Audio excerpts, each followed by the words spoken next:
All right, we on? Yeah, we're live. What's up? What's going on, everybody? Hey, Tony, what's going on, man? Good to see you. What's happening, Richard? This is Melbourne, Australia's in the house. What's that? Melbourne, Australia's in the house. I'd like to see that. Oh, nice. Yeah, we have a lot of people from Australia and New Zealand, you know, the whole down under thing. I love it.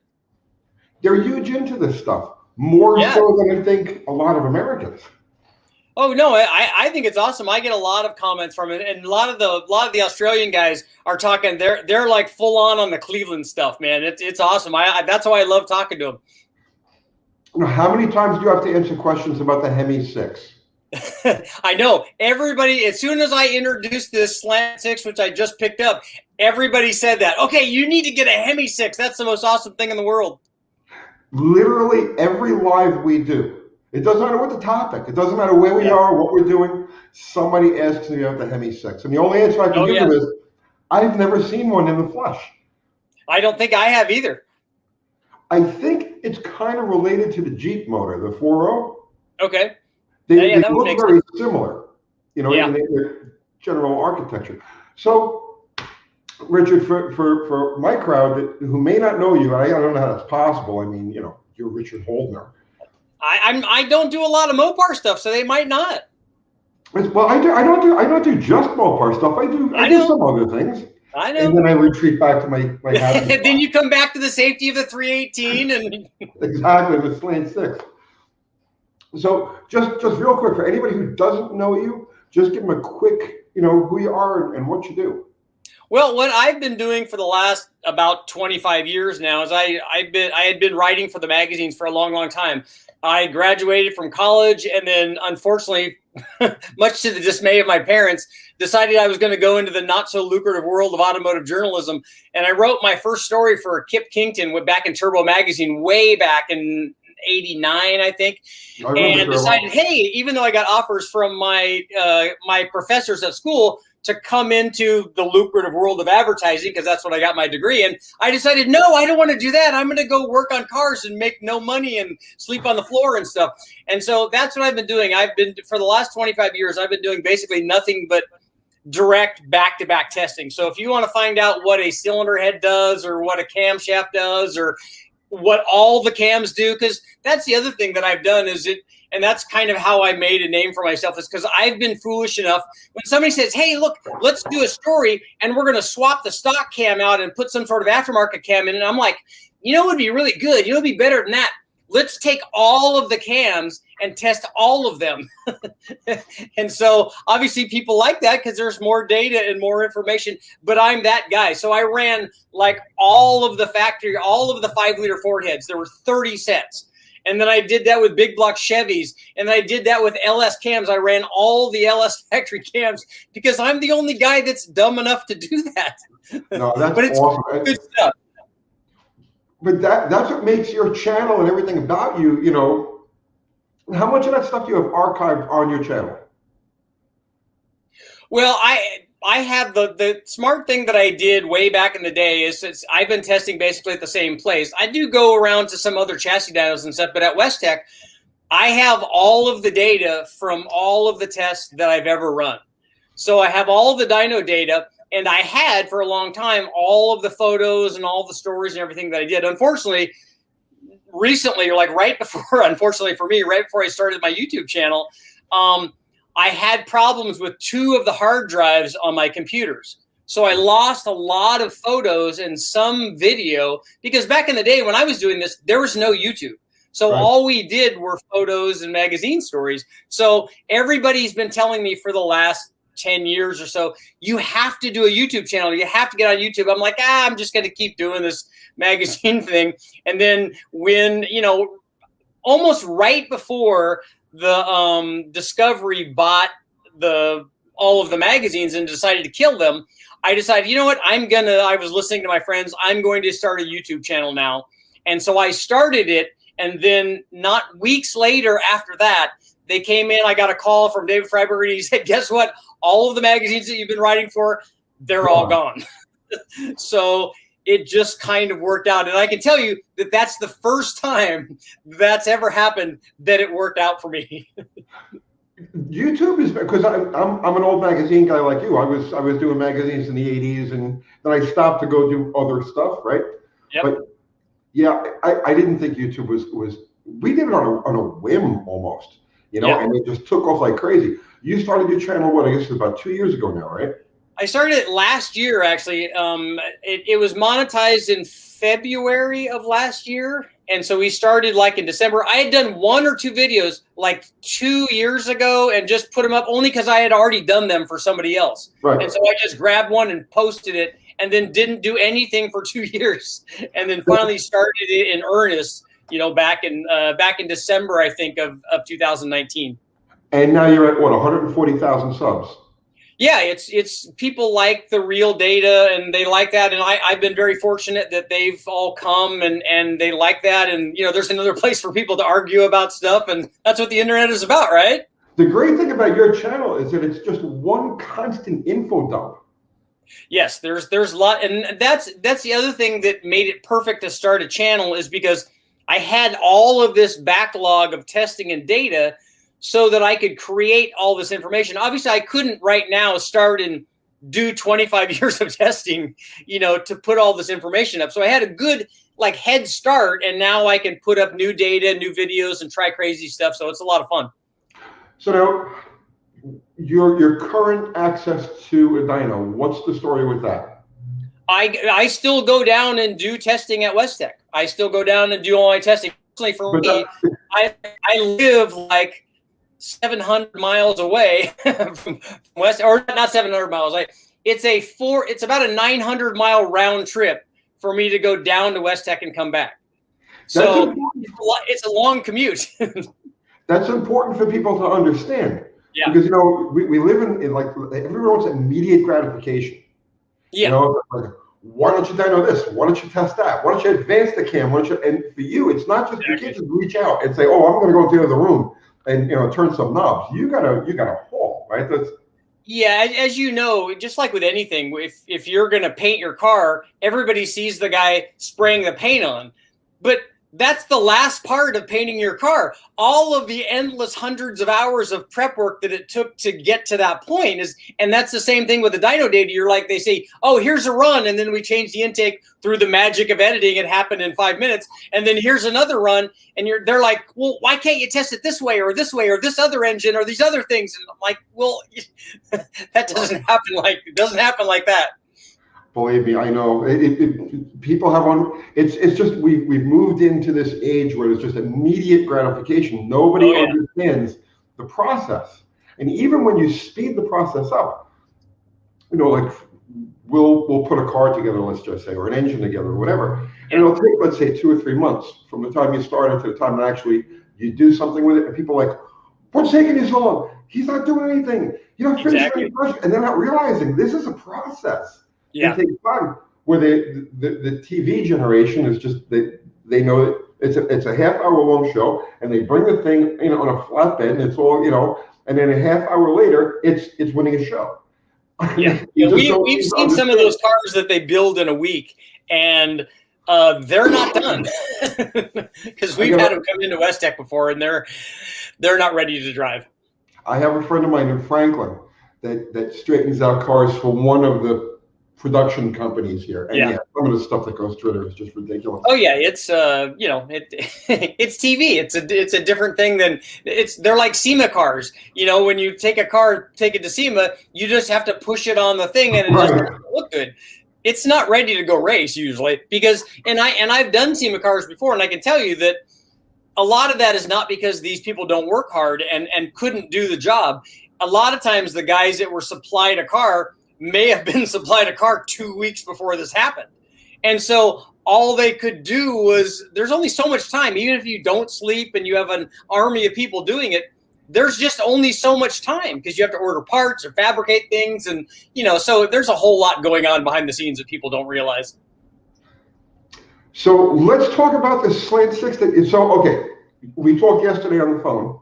Yeah. And you told me you picked up the Slant Six, and then I saw the picture of it. Now, you weren't sure what it is that you bought because you're not really familiar with those engines. But and I didn't buy it. It was actually given to me, which is even better. Well, you scored big time on that one because what you've got there is it's a 77 through 80. Okay. Super 6. So it's a Super 6 225 then, right? Well, they're all 220. Well, the Super 6 is a 225, but that's a 2-barrel carburetor. Okay. That has a I got the high performance one. Yep. You scored gold on that because those just that intake manifold, the intake manifold and the carburetor, very high demand. They go for like $300.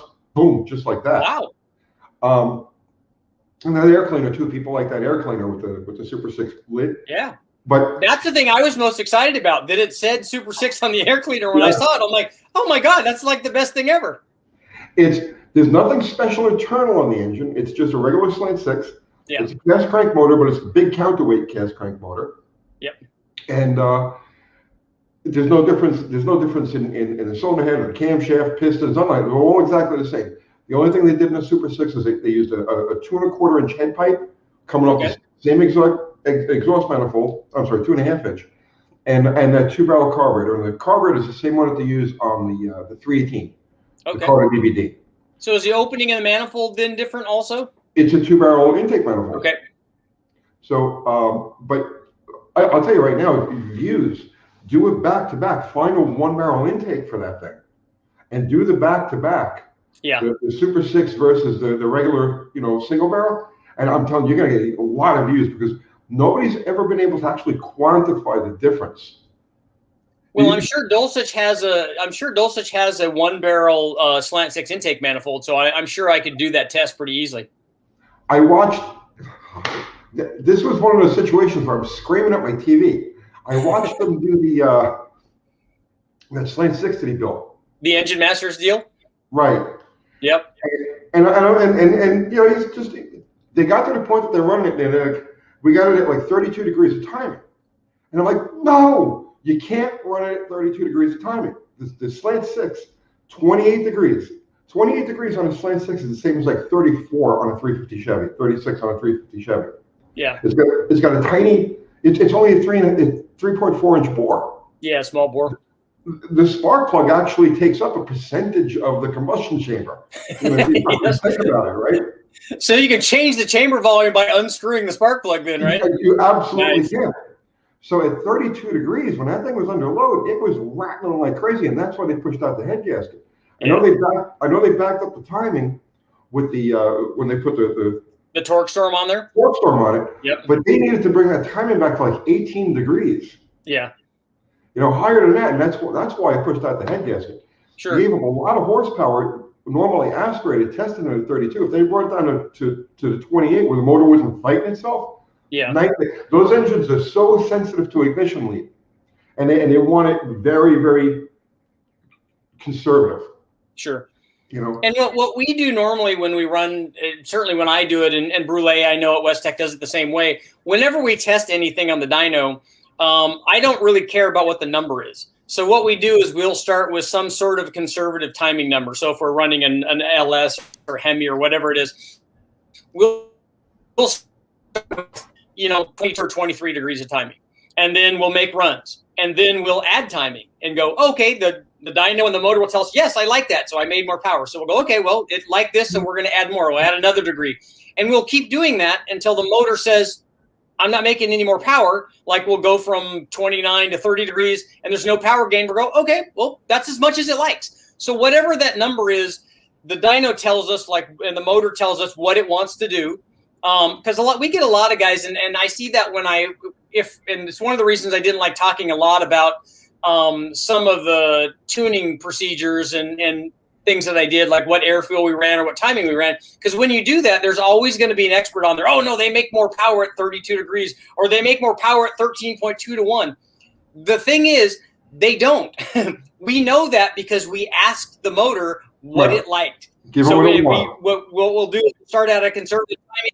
We'll change the air fuel. We'll start out rich, and then we'll start leaning it out until it doesn't make any more power. Then we'll start changing timing until it doesn't make any more power. And we may play with air fuel again after that, after we get to the timing value that we want. But after that, there's no more power. There's no more magic stuff that happens. We're already there. So whatever that combination is, that's enough. Typically, how many cycles do you put an engine through before you find that sweet spot? If I'm running, most engines, especially for running fuel injected stuff, because then it's really easy to change the timing and the air fuel. All we have to do is go on the computer and do that. And I can get an LS motor from the beginning part to the end part in 5 or 6 pulls, because it's really easy to know where it wants to be, because since I've run hundreds and hundreds of them. But you know, if I look at the air fuel and have to tune the first one and go, okay, it's 10.8 here, and it's 11.2 here, and it's 12.1 here, I can make them all be perfectly even because I know how many clicks it takes to do that. So I go, okay, here's this here, and the next run, it will be perfectly even, and then I can make it go up or down, whatever I want. So that part of it is actually really fast. And I get a lot of comments and questions in my videos about people that want me to tune their stuff, but I'm not the right guy for that. When I tune stuff on the dyno, I tune that we make it idle, and then I make it transition from idle to whatever the load in RPM, let's say from 3,000 to 6,500. Then I just go do the transition, and then the air fuel is right, like at idle and in the transition, and then at wide open throttle, and I don't do anything to any of the rest of it. Because for what I'm doing, I honestly don't care about that. So I don't have to do transitions or snappy throttle response or changes in gears or any of that stuff. I've never done any of that. I've only done what I do on the engine dyno. So having a car go out and making it run and making it go to a track and make passes and stuff, that's not my thing. The tuning on the dyno is really easy, and it's very, very fast. So now here's another question. You've got an engine that makes, let's just say, 500 horsepower on the dyno. From your experience, how does that directly relate to in-car performance? I know you don't actually take the car out or run it, but I'm sure you've had customers. So but I've done from the engine dyno to the chassis dyno on the same motor, and I've done that test where we've run the motor on the engine dyno and then put it in a car and run it on the chassis dyno to find out what the difference is. A lot of guys will tell you that it's a certain percentage, but it's actually not. It works out to kind of a percentage when you do that test. But what happens is, like for us, it was about 100 horsepower or so. But the thing that we have to remember, that the way that we test it on the dyno, we normally test it like if we run a motor on the dyno, it has long tube headers, collector extensions, it has an electric water pump, and if it's an EFI motor, it has an open throttle body, no air intake on it. And so when you run it in a car, it has a lot of those things. It has accessories. It has some sort of air intake. A lot of times it has a full exhaust. They run it at a different temperature in the car, so that there are other changes besides just the driveline losses of the transmission and the rear end and the tire size and all that can also change the power. Right, now take that the next step and actually put the car on the track. Yeah. So 3,000 pound car, 500 horsepower engine, it's supposed to run X. Yeah. All right. How close are those numbers to what you guys find on the dyno? I haven't seen too many people be able to take, let's say, a 500 horsepower number that you're talking about and go do what your slide rule tells you that a 500 horsepower does with this weight. The reason for that is because of other problems with the chassis. The car's not hooking up, the gearing's not optimum, the shift point is not optimum, the guy's not a good driver, the temperature's wrong, the tire pressure's wrong. There are a lot of things that can affect whether or not they make the number the power's there. If the dyno says the power is there, the power is there. You can't take that away. Right. Whether or not that translates into what they're doing at the track is dependent on so many other things. But if they get all of that right, I mean, just look at what guys do on super stock cars or those kinds of things. They do it with very little power, but everything else is perfect. Right. So they're running the number that power output and that vehicle weight says that they should run. It's completely optimized. Right. Yes. But it's important to see, that's one of those perceptions, because everything today, people race dynos. They race dyno numbers. So I agree. We got together, it was like, what you run, Wednesday night at the track, and everybody brings out their time slips and they compare it. That was our bench racing, but now it's dyno numbers, because everybody got dyno, and there's this disconnect. And you try to tell people, they say, I got 600 horsepower and a car was 3,500 pounds. It should go whatever, and you try to tell them, no, that's not true at all. It's just, okay, maybe the engine made that, but that does not equate to ET. No, it does. It doesn't go out and do that by itself. That's right. That's for sure. So listen, let's talk about this Mopar thing you got going on. You got me Okay, hanging well, on. I have a couple Mopar things. Obviously, the first thing is the Slant Six. We just picked that up, so I'm going to be doing a bunch of things with that. And there's lots of guys like you and Dulcich and other guys that have done the Slant Six. So they've done ported heads and cams and upgrade, get the piston up out of the hole and do all of that stuff. And all that stuff works really good. What I'm interested in the Slant Six is, like we talked about yesterday, is I want to test different induction systems. Because I think looking at the factory induction system on a Slant Six, like most inline 6-cylinder production intake manifolds, is I don't think it's optimum. You've got 2 sets of runners that are short and 2 sets that are medium and 2 sets that are long. Right. And what that does it can broaden the power curve because they're designed to optimize power at different RPM ranges.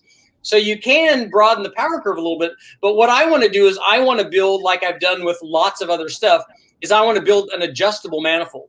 So it's going to be adjustable in length, so I can show people, hey, if we run a 10-inch manifold, it does this. And if we run a 12 or a 15 or 20-inch manifold, then it does this. And so guys can see what effect that has. And then you'd want to team that with the right camshaft or ported head and other things to make that work. But I want to do that. And the reason that I want to do that is because I think that one of the reasons that Dulcich had problems with the blower blowing into that motor is that I don't think that he had even airfield distribution with that manifold boosting it the way that he did.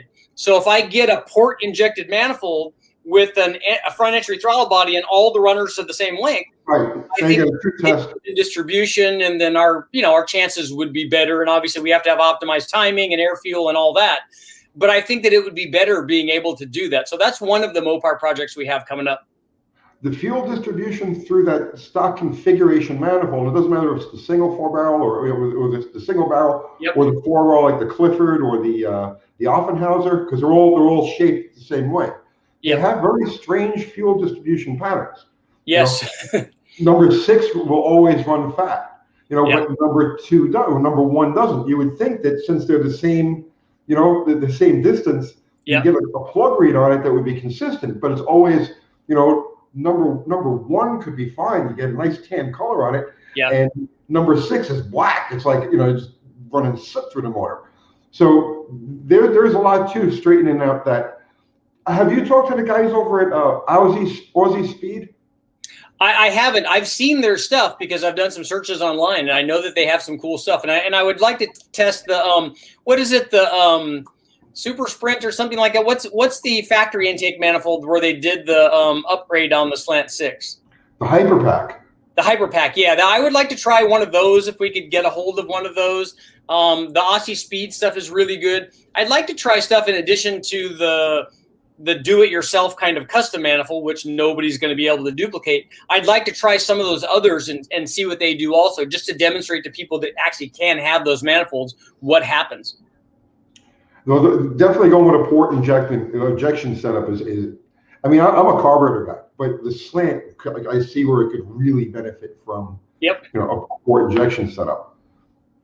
Well, and you'll like it. What I'm going to do with the manifold is I'm also going to be able to run it with carburation. So it will have a flat pad on it so that we can, with a removable lid, that I can make different. I can run a dual 4-barrel, 2 2-barrels, 3 2-barrels, whatever we want, and see how that works out. Just because I want to be able to run carburetors on it, because all of the Slant Six guys are probably going to be carbureted guys. There's more and more people messing with fuel injection at this point, but.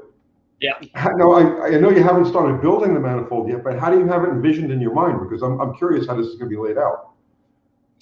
Well, it'll obviously be. It's really fairly easy. It's just going to be 6 tubes, and the tubes when we start out with are going to be short. And then what I have is, when I do it, I make it very easy. All we do is just swedge the other tube up, so it's a slip fit. And then I have a bunch of lengths of slip fits that I can do. And when we run them on the dyno, especially if it's a fuel injected manifold, all I have to do is just duct tape them together. And they work, and it works just fine. I've done this with modular Fords, small block Chevys, 5-liter Fords, LSs, the modern Hemis, all of that stuff. And all you have to do is just duct tape that, and it works fine just for the test because it only has to last on the dyno. When do you think you'll have this in full swing? I don't know. I want to the first thing that I have to do with the Slant Six is I need to go down and see if this thing runs. This motor was given to me, and the guy that gave it to me bought it from somebody, but he said he thought it had a miss.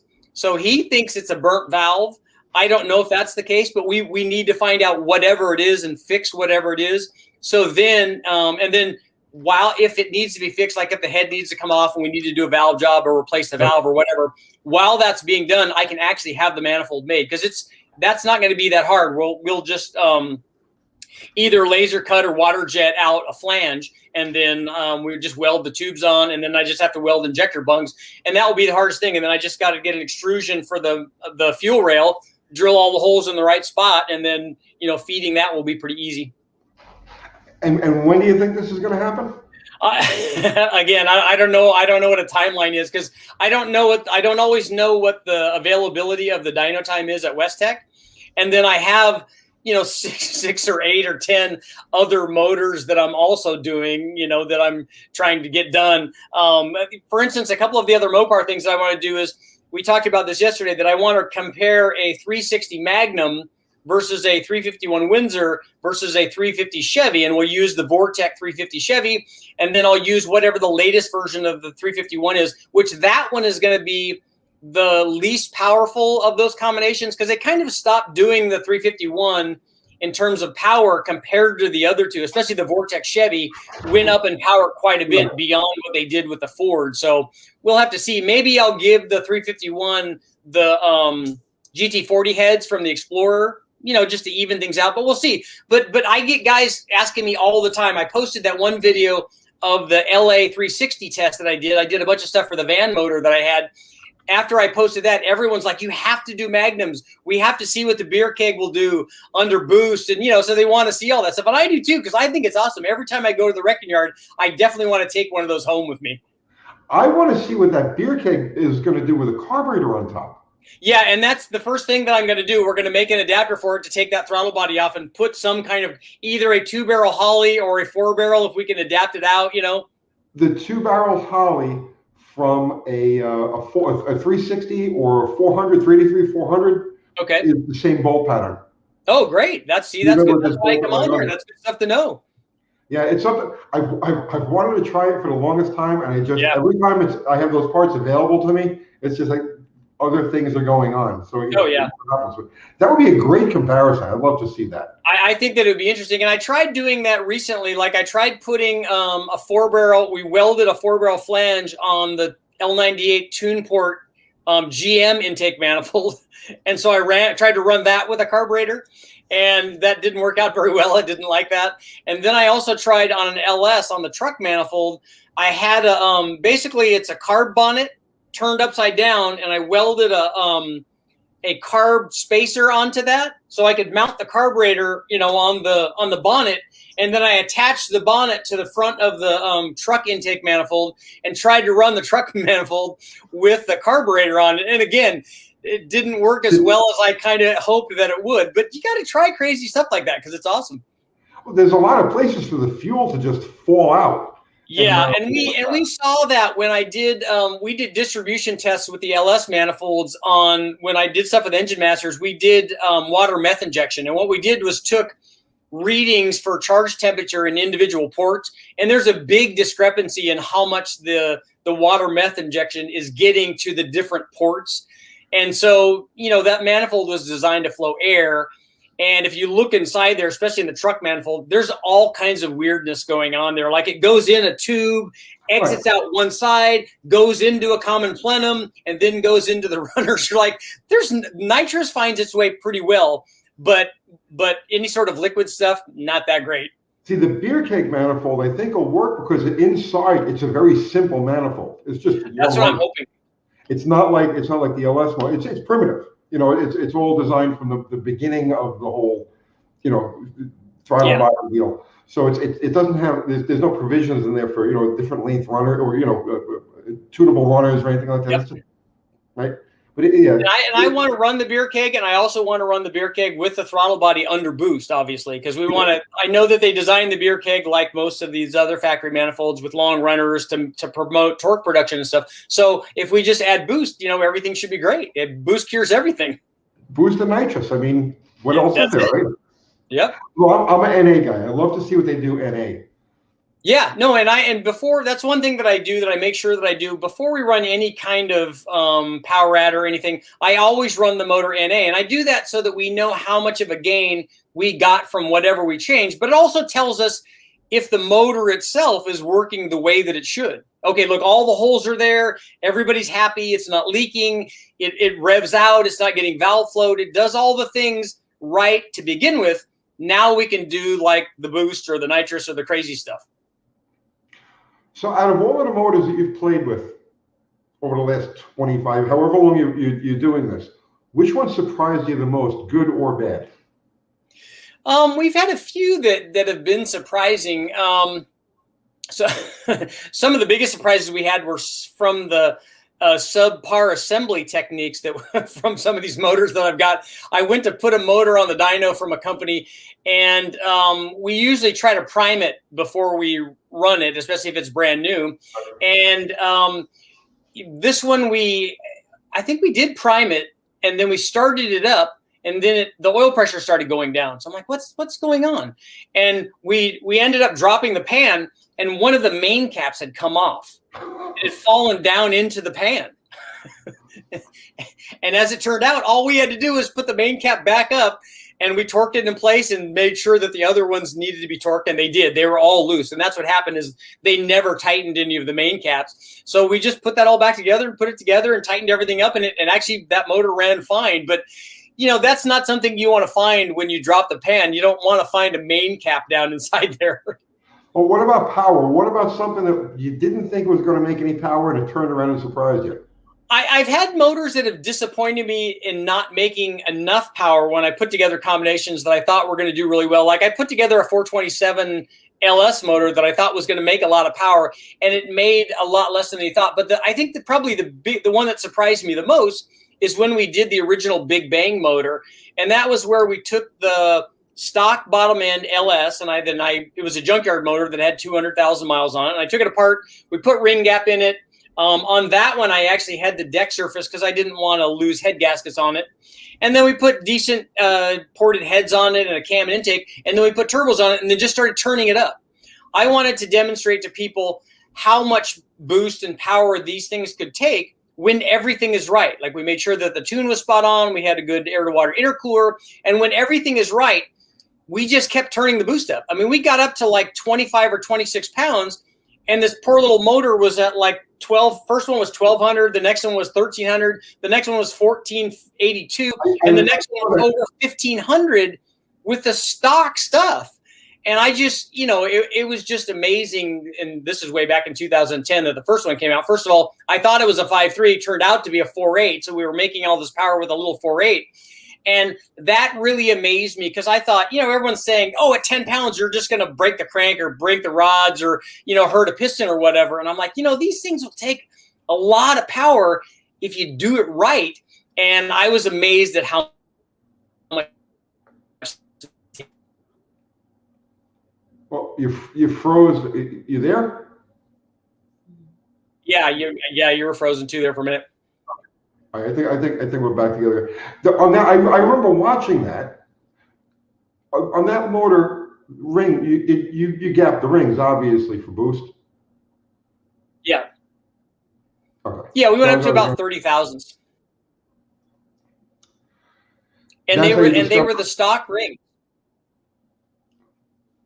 Then the ultimate number was what, 1,500 horsepower? 1543, yeah, is the current record, and that motor's still alive. It still runs. I've used it. I've run 100 runs over 1,000 horsepower on that motor. That's awesome. And the thing that surprises a lot of people is it's the stock rings. It's the original rings that came with the high mileage motor. All we did was add gap to it and put them back in. That's beautiful. See, but that goes to show the value of the tune-up. Yes. You know, because that's. People, I get the question all the time with the big block Mopars. I get that question all the time. Just V8 Mopars. How much power will the block take, right? Yeah. And you try to tell them it's impossible to know. You know, they were running blown nitro through those stock, you know, 420 iron 426 Hemi blocks, which very thin main saddles, but they were running them fat. So it was a soft hit on the piston. It was a soft combustion. And so they were able to get 1,800, 2,000 horsepower out of a stock crank. But then you get these other guys, and they'll have a relatively solid big block, steel crank, good rods, and all of that, and they put 150 shot to it and scatter the motor, and they think it's the fault of the architecture of the engine. Yes. Something was wrong. But it's the tune-up. Yep. So I got two other Mopar things coming up. Well, I got three actually. One, I'm putting together a 440, so I'm getting a wrecking yard 440, and then I've got a bunch of stuff that we're going to do with that, and eventually it's going to be a stroker. So I'll probably build like a 500-inch 440 out of that, and that will be cool. The other thing that I'm doing is I'm buying I think that might be my first Mopar. Oh no, I take that back. I had a Cummins diesel truck. But I'm getting a Dodge Omni GLH. Oh. So the little turbo car. Yeah, I know. Super cool. I love those. Have you seen Gary Donovan's K car? Yes. Yeah. I know. There's so much coolness there. I know. I need one. Parts are a problem. Yeah.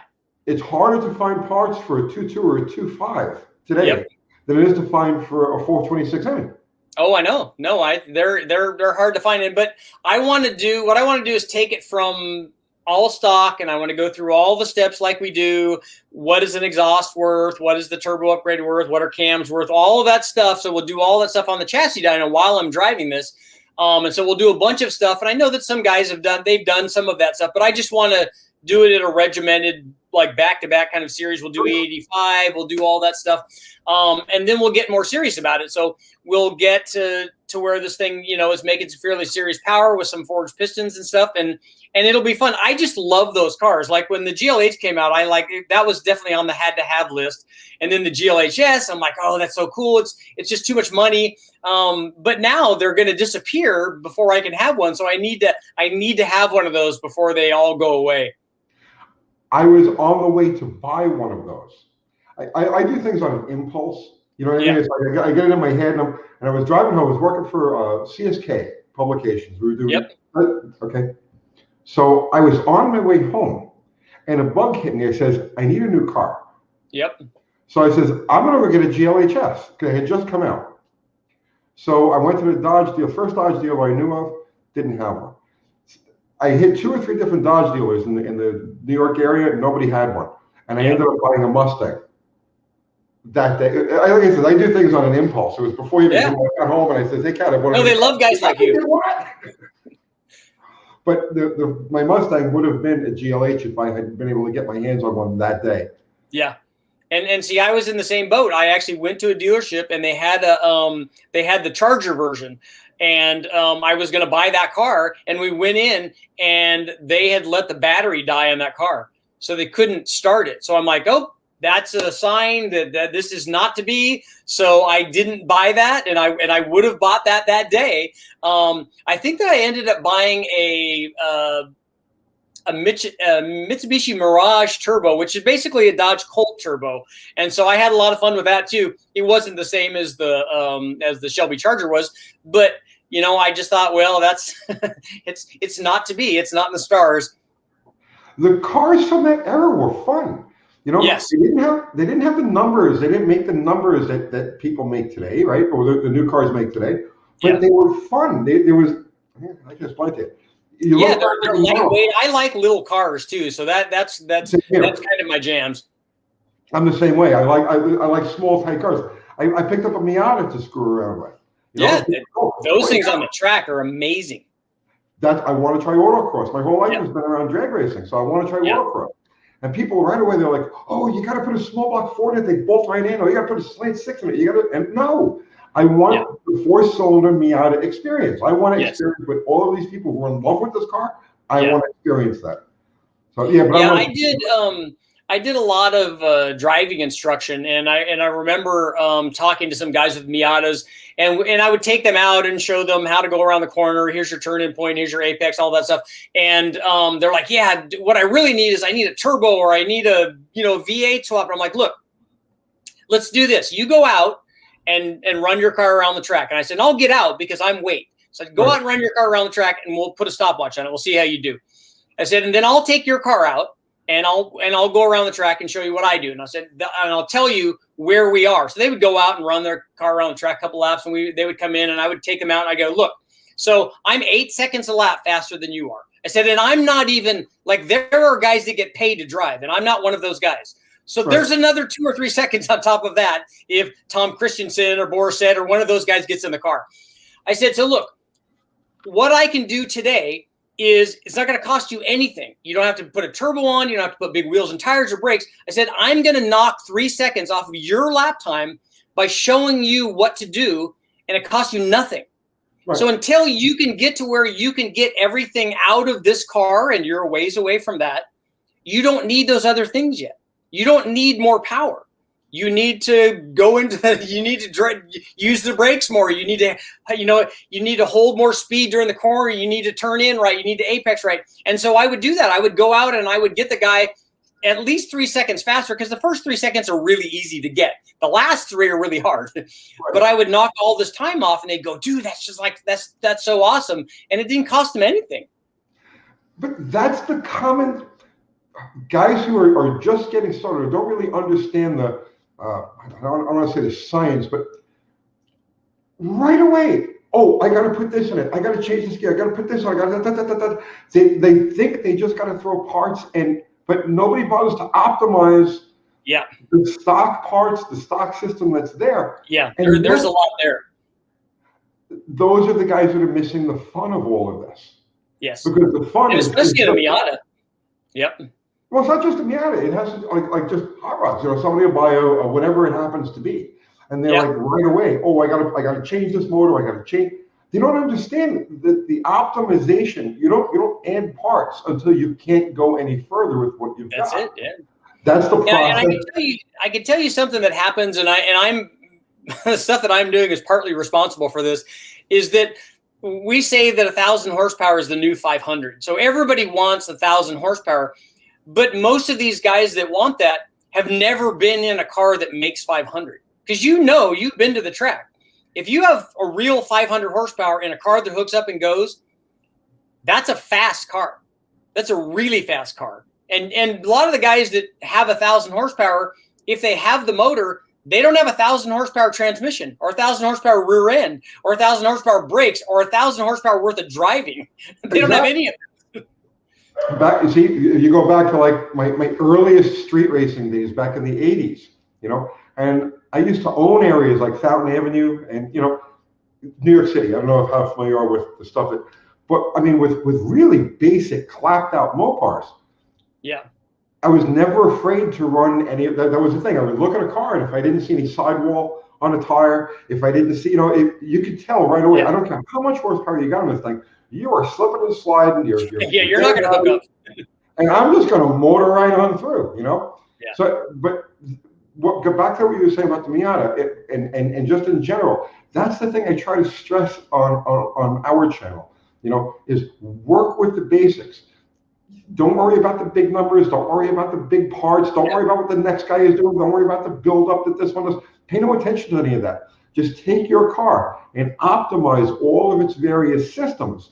And you're going to find 2 or 3 seconds worth of ET in the typical car. Once you just getting finding the right temperature to run the thing at, the right tire pressure to run the thing at, the right settings for the suspension. Especially like on Mopars. There's so much to be had just in tuning the torsion bars right to get the weight jacked. Just a certain way. Right away, people want to. Oh, I got to add cal tracks. I got a friend of mine. Same thing. He's a smart guy, right? He's a smart guy. And he shows up the other day. He says, "Look at all the shit that I bought for my car." And he's got the mono lease, and he's got cal tracks and all this other shit. And I'm like, did you even try a pinion snubber? Did you even, you know what I'm saying? Did you even try unclamping the back of the springs? Right away, they think that they got to spend the money and they got to go for the parts, and they don't bother trying to optimize anything. Yeah. No, when we were running, I did World Challenge in a Mustang, and when we took the car out to do suspension tuning, we didn't even have the race motor in it. We had a mild motor in it so that we could go out and run lap after lap after lap. The thing wouldn't overheat. It didn't have any problems, but we could put in so much track time and we could get the suspension dialed in, so we could find out how much camber we needed, what kind of caster we needed, how the thing was tracking, how it would brake, all of that stuff that you need to find out. Like, going fast on the straightaway is the easiest thing. Everybody can do that. Everybody can go full throttle on the straightaway. That's really easy with lots of power. But all the other stuff is where you're gonna, ultimately win the race. Right. How far down the straight can you carry that power before you have to start reeling into exactly? Yeah. You can go there. So you guys didn't you just do a Slant Six recently? Yes. Yeah. That's all. Yeah, so what did you guys do to that? That's Plan Z. So originally we built this car about 5 years ago, and it was for a magazine challenge. Okay, you got to go back to 1986. I did an article in a project in Carbs Illustrated magazine called $12.99 for $12.99. So the idea was to go out and buy a car for $1,299 or less, and run at $12.99 or better. Okay. Yeah. So I did it with a 70 Roadrunner, and back then those cars were all over the place, so you get them cheap. So it was a 70 Roadrunner 383 car, and I ended up going. I think our total investment in the car was just about like $1,100, and I went 1307, 1308, and I put a rod out, and it was close enough to call it. Yeah. So a few years ago, about 5 years ago, somebody bought. You would probably know this person, but I can't mention his name on this. Sure. Bought the rights to Cars Illustrated and all of those things, and he wanted me to redo that build, with Sure. something, So I decided to go at it with a Slant Six dart. So I said, nice. The way we're going to attack this now is with weight. I'm going to get this thing down to nothing. So this car is beyond gutted. It's rolling weight, gas in it, battery, the whole 10 yards. And this is, mind you, this car is all steel, right? Not a single piece. What car is it? It's a 1967 Dart. Okay.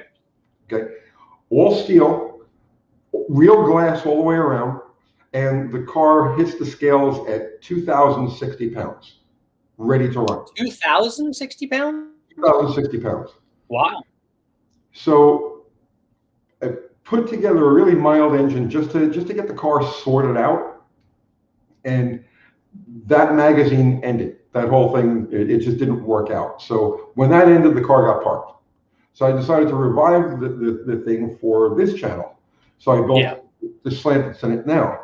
And we covered every step of the build. I started it last year, and then we got sidetracked with the whole Rona thing. Everything was a little crazy. So we got sidetracked with that build, and I finished the motor finally, I want to say about 3 weeks, about a month ago. Dropped it in the car, started up, broke in the cam and all, and we ran that video. That's on there. I guess we ran it about a month ago now. Okay. So, but that engine, I took that same concept as the car and went through the engine. Applied the same things to the engine. I used the 1981 through 87 block, which is 20 pounds lighter than the block that you have. Okay. I used the crank from that motor, the 81 through 87, which is also 20 pounds lighter than the previous crank, and it has these tiny counterweights. Yeah. So, and I was explaining to you yesterday, we were talking on the phone, windage is a major issue on the Slant Six because of the way the oil pan is designed. Sure. So I spent a lot of time baffling the pan, building them in a straight into the pan, a partial crank scraper. I took weight off of this thing any place I could. So even on the crank, I took probably another pound worth of metal off the crank. The block, I probably took another 8 or 9 pounds off of the block beyond what I already had. The cylinder head, I ground on this thing. I actually ground through a couple of the external water passages and had to weld them closed. Oh, wow. But just a matter of getting weight out of it. And this motor is approximately 70 pounds lighter than the one that was in the car. That's like having an aluminum block almost, huh? Almost, yeah. So it's got the stock pistons, but the deck is cut 125 and the head is cut 100. So the compression works out to be approximately 11 1/4 to 1. Going by the how heavy are the stock pistons? Could you put a lighter piston in there? You can. Okay. And the next two, I kept the motor standard bore because I want to quantify changes one at a time. Sure. So the head, I spent, I spent a solid week porting the head. I want to before I do anything with pistons, with piston weight, with increasing the bore, I want to see what I'm getting out of the cylinder head. And then the next step, I'll go 60 on put a lighter piston. Probably go for a little more conversion. Yeah. It's savage. And what intake is on there? It's an Offenhauser. Okay. With a 750 vacuum secondary carb on it. Nice. So do you ever, when you guys put those together, do you run them on a chassis dyno or anything ever?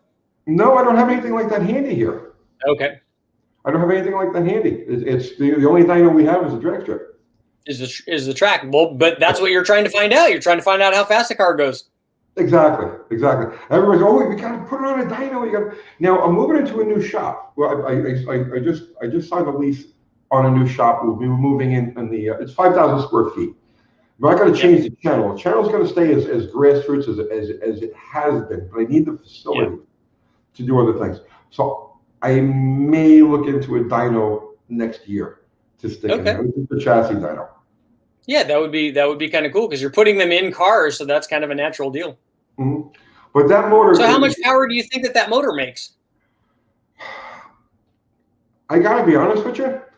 Just going by, because now the car has not left the shop. We're in winter over here, and it's only nice and not raining for the last couple of days. So all I've done is just screw around in the shop with it, and I tell you, it sounds savage. It hits like a freight train. If I had to guess, and remember, everything you have to put everything in perspective. It's a Slant Six, so a 200 horsepower Slant Six is stout. Normally, I was going to be impressed if it makes 200 horsepower. I'm going to say it makes a good bit more than that. Okay. Well, how much cam do you have in it? What's that? How much cam do you have in it? It's the camera. I think it's a 500 lift. It's a comp ground this thing for me. It's on a 110, 500 lift. It's their measurement at 50 is 230. 230, 240. I don't remember exactly. It's right in there. I got the cam card here someplace. Yeah, no, that's going to be a good cam then. That's going to work good. Yeah, and I had Shane Polito over at TCI do a converter for me also. So it's a 4,000 RPM converter, and I'm telling you, the thing hit the cam and the converter hit like just bang. It's perfect. So how high are you going to rev that thing? I don't know where it's going to run out of cylinder head because it's got a reverse flow head. So I'm assuming it's going to hit a wall somewhere around 6,000, 6,100, 60, someplace in the low 6,000. Yeah, that makes sense. So I'm counting on this thing to do all of its work between 4 and 6. Is it a 727 trans? No, it's a 904. 904, okay. Yeah, a 727 is a bit much to put behind a Slant 6. Yeah, that's a lot. Well, I thought maybe you'd hit it with a 150 shot or something. I want to do it NA. I want to see what this thing is going to do NA. And also because I don't want to go and cage. I like the concept of the car, like the simplicity of the car. I really don't want to go any faster with this car than it would take without a cage, without any of that stuff. Does that make any sense? I got the 7.25, and so if I can get this thing from bottom. What's that? You there? No, that's good. Okay. If I can get it from bottom 12, high 11s, NA, I'll be thrilled. Oh, that'd be smoking fast. Yeah, so that's the plan with that car. I want to do more exotic stuff, but not with that car. Does that make any sense? Yeah. Oh yeah, no. Hey, set the goal for whatever you want to do, and then go down that road, and you don't have to listen to anybody else. Just do the thing that you're going to do. You got other cars and other motors to do other things. Lots of other cars, lots of other motors. Yeah, and I saw you guys put together a couple 318s, right? Yeah. We've got the one in Bottle Rocket, which is a sacrificial mule. I've got $12 in the.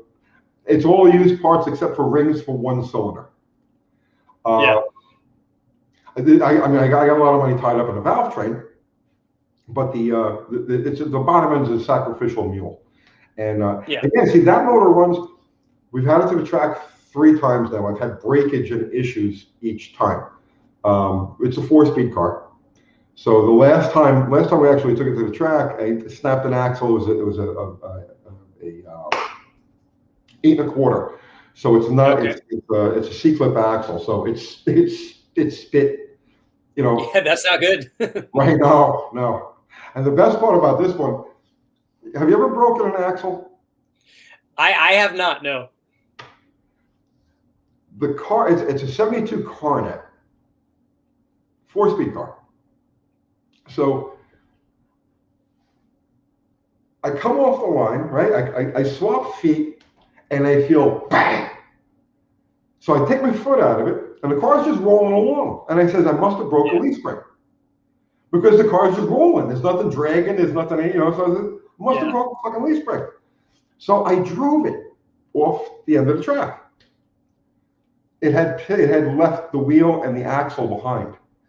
Oh. So the car sits high. It's got the suspension works perfectly, and it was the driver's side axle. So you weren't dragging it? Wasn't dragging it. Just barely. Nice. Not enough that you would feel. Yeah. It just rolled along normally. I probably could have driven it home. Oh, that's great. I got yelled at for that one though. I bet. I left the trailer training fluid this wide the whole. Yeah, they don't like that. So. It happens. Yeah, they don't like that. No. That's what I'm hoping to with the GLH. That's actually a car that I want to take to the track. Like ultimately, what I'd like to do with it is I'd like it to be a drag week or a Rocky Mountain Raceway kind of thing where I can drive it out and run it and I don't care if it runs 10s or 9s or whatever. I just want to go out and have fun with it. Like because if it's 2,500 pounds and it has 200 horsepower or something, or 250 horsepower, it's going to be a fun car to drive. And then hopefully what I can do is as we go up, and because that would be one car where as we go up in power on the chassis dyno, I can take that out and see what that actually does. We can take it out and run it and do acceleration tests too, which would be kind of cool. You're going to love the torque steer on that thing. I know I've driven them before way back, and I've dealt with that stuff before, yeah. And I drive a lot of front wheel drive cars. I had a couple of my favorites. I had a Chevy Sprint turbo, so the little 3-cylinder turbo motor, the 1-liter 3-cylinder. We set some land speed records with that one. The Civic that I had that I built the motor for that one. That one went 227 out at Bonneville, so it was pretty fast. It made a lot of power. It made 730 or so on the dyno. We only ever ran it at about 17 pounds out at Bonneville because we set the record and we didn't need to, be dumb and turn it all the way up, set it on kill the first time out, But that's a fun car. I've driven lots of little turbo front wheel drive cars, and I just love it. I dig them too. The thing is, I would love to do some lane speed racing. But we don't have that here. They do. There's the airport, and there's an airport in Arkansas that they run. I can't think of the name of it off the top of my head. I'm so sure somebody. We did it at Maxton out there on the East Coast. Right, but they stopped doing that a while ago. I was actually looking at that hard. I really wanted to do that because I got a bunch of different cars, and to take one and set it up to do that would be awesome. But to have Bonneville where you are, to have it's a lot more convenient. We have El Mirage there that's really close by. Bonneville's a little bit of a drive, but it's a fun deal. That's one of the things that every car guy should see. You should see the sun come up or set at Bonneville because it's like a whole different world out there. You walk out, you're like, okay, this is snow. This has to be snow, except that it's 100 degrees. It's really, really a neat place. I have never been. That's on my bucket list. Yeah, you should do that. Everyone should see Indy. You should definitely see a top fuel car run. You should see a Formula One car. All of that stuff that we all should do. But before we're not here anymore. That's the one thing that's great about our world, right? There's so much sensory overload to be found in so many different places. Yeah. That you really have to see it to believe it. You've really got to feel it to believe it. You really got to see it, hear it, smell it. It's like it's a world of sensory overload. I think that's one of the things that keeps a lot of us hooked. Because it's not just the challenge of building and tweaking and finding and all those, but it's also like that wow factor that hits you. Oh yeah. there are some things you just never get tired of, you know. No, and I like all of the. That's why I like all of the weird stuff so much, because I can run lots and lots of LS motors and they're really popular, but that's why I like running all of this other guys stuff, and a lot of the Dodge stuff falls into that category. We want to run things that are different. When we go to the track, I want to see things that are different. When we go out to Bonneville, there's all kinds of weird stuff out there. When I was out at the Silver Straight, there's a guy that had a Saab Sonnet with a 289 V8 in it, and I'm like, dude, that thing's got to be diabolical at speed, because the engine's way out over the front axle. And he said, oh, it is. I said, dude, that's awesome. That's crazy. That's just foolish. But he did it, and it's very cool. And there's another two guys out there that had tri-power FE motors. In one of them was in a Camaro, and the other one was in an El Camino. I'm like, I've never even heard of that, but that's it's so weird. It's awesome. I love seeing guys doing stuff that's just way out there, because we see LS swaps, all the time. I like it better when we see things that are different. I was at West Tech the other day, and a guy came in with a Javelin that had a 401 with 2 4-barrels on. I'm like, dude, this is definitely other guys' material, man. This is awesome stuff. I'm exactly the same way. I geek out over the simplest things, or the oddest things, and especially like the small cubic inch stuff, which I know that they run out there where people said, a record for 2 cubic inches and it's like, yeah. To me, that's magic. I love that stuff. There's enough of it in the mainstream. I guess you just got to be a gearhead nerd. I think that's the thing you and I have in common. I geek out over stuff. I know you geek out over stuff. Oh yeah, I love all of it. I don't just love Dodges or Chevys or Fords or all of it. I love domestic stuff. I love imports. I love rotaries. Just all of it just needs to try to make more power, and we just got to figure out. That's why I love the Slant Six so much. You can make more power with a 440 or a Hemi or all that. That's all great, and that has anything really. But it's cool. It's a very difficult engine.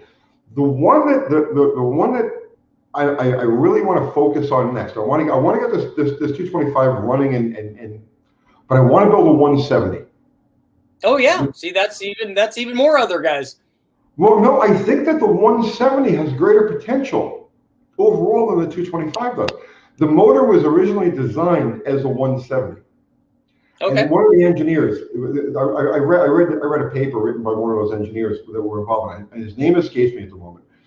But he said flat out, the 170 is the perfect engine. Now, I have a 64 Dart. I bought this car 12 years ago. It came from the original family. They bought the car right about the same time as the Kennedy assassination, November of '63. Up until the time I bought it, it had been in continuous use. Yeah. And then I bought it, and it's been in pretty much continuous use since the time that I bought it. So now this is a car that's been running original everything.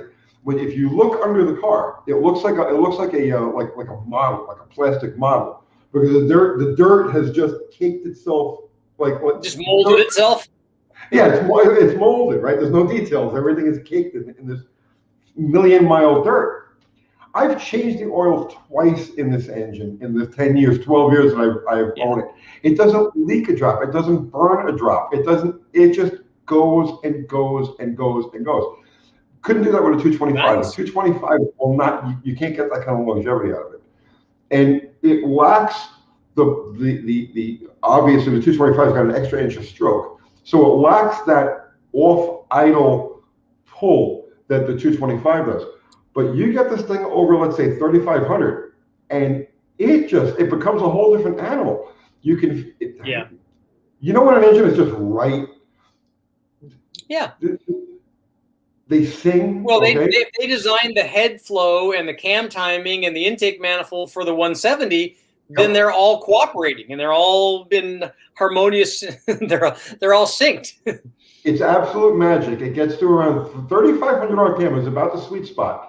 Right, and I'm telling you, this thing's got like 1 million miles on it. It'll go 6,000 RPM and stay there all week. I mean, you can just flat foot this thing and drive it out. It's a magic engine, and that's the one that the things that I learned from this 225 that we're working on now, that all is going to get applied to like a maximum effort 170. Okay. Now, have you run boost on a lot of these motors? I built 3 years ago. I had a guy with a 64 Valiant. This is the shop I had before I started doing YouTube. It was called Mid-South Mopars. And I did a Torque Storm Slant Six. It was actually the first Slant Six kit that Torque Storm produced. Okay. He got a deal on it, and we were supposed to do feedback with it and all 10 yards. And it never got to the track, but seat of the pants, I mean, it worked perfectly. I think it was I'm going to say that it was 8 pounds of boost this thing made with the pulley setup that they sent. And I didn't get to experiment with it any further than that. The guy who owned the car was anxious. It was going to be his daily driver. So he was anxious to get his hands on it. So all I was able to really do, I didn't have a G-Tech. I wasn't able to bring it to the track. So all I was able to do was just tool it around a little bit. And it felt great. It felt strong. That engine ended up getting killed. Not killed. He converted to an HEI setup. I had originally set up a stock ignition, curved it. He switched to an HEI, and it vaporized the tang on the rotor. So it ended up spark jumping around, and it knocked the ring lanes out of two pistons. Yeah. You know, so, and that's the last I heard or saw of this engine. I went to his place, I tore it down, I swapped the pistons out for him, put it back together again, and I haven't seen or heard from him since. Have you run? I thought I saw that you guys were trying to do a turbo on something. No, not yet. No? Okay. Not yet. We will get to a turbo, just not yet. Yeah, you need to. You need to run boost with it. Every motor likes boost. To me, see, I'm a roots guy.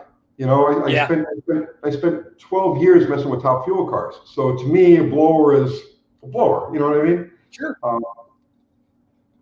But let's take some questions from the crowd here. I'm sure these guys want to pick your brain. I know there's got to be things.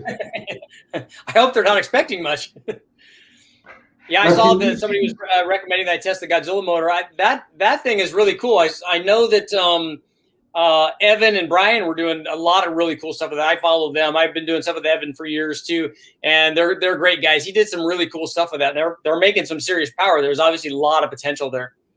Evan is a good friend of mine. We go back to when he was a teenager. He worked the water box in Englishtown, and at the time I was doing Cars Illustrated magazine, which later became Muscle Mustangs and Fast Fords, and then he became the editor of that. But that's Evan and I go back to when he worked the water box and I worked the drag strip. That's great. He's a great guy. Have you had one of those? Go ahead. Have you had your hands on one of those Godzilla motors? No, I haven't. I think that's out of my price range. Unless Ford wanted to give us one, then we could do some cool stuff with it. But you know, and the thing is that there are guys like Evan and Brian, the stuff that they're doing, because they're doing some fairly dedicated stuff. They're going to make a lot of power with it. I actually like the I've done some newer crate motors and things and some newer builds, but I actually like getting stuff from the junkyard. For one, when you put them on the dyno, if you hurt them, you know, you might be out $200. It's not a big deal. So you're not afraid to like push the envelope a little bit. And I just like resurrecting those motors, just like old cars. You know, I like getting them running again. And I'm always amazed every time I go there that we go get a motor, whether it's a 400M, which I've done stuff with, or a Cleveland or whatever it is, and we put it on the dyno. And it just like wants to live. It wants to be alive and run. And when you run it, it's like, yay, somebody has saved. It's like saving a puppy, you know, and they just want to run. And I'm amazed how well they do.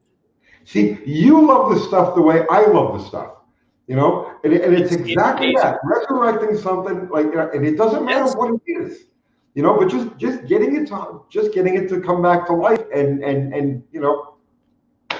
I could go spend every day walking wrecking yards and just looking at all of the stuff. I'm like, oh, I mean, little things. Like if I see a piece of tubing, I'm like, oh, I could make something out of that, you know. Oh, look at that sway bar. That's definitely oversized. I want that thing. You know, I could do something with those coil spring. You know, all of it is like, to me, That's all gold stuff, you know, not to mention the fact that when you go find weird cars, like the other day, I did a video on it.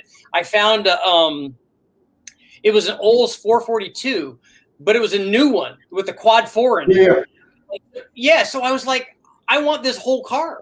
You know, I want it. This thing was like in mint condition. Oh my God, you just never see these things anymore. And I wanted the whole thing. I was tempted to take the motor out because I want to run one of those motors on the engine dyno. But after seeing this car, I'm like, and where we are, they won't sell you the whole car. So but I wanted that whole thing. You know, we've got there, and I see those kinds of things in there all the time. You know, not just the motors, but whole things that I want that are like super cool. But I love it there. I can just endlessly just walk through the yard and window shop. You know, it's just awesome. I'm the same way. I'm the same exact way. Well, let's what do we got here? Sam's saying the 390 FE is better than the 400M. I built the 400M and we made 565 horsepower. So with the 400M, so it took a little bit of work, but most of the bottom end stuff was stock, but it was pretty cool. I was amazed because nobody thinks of those things as performance motors.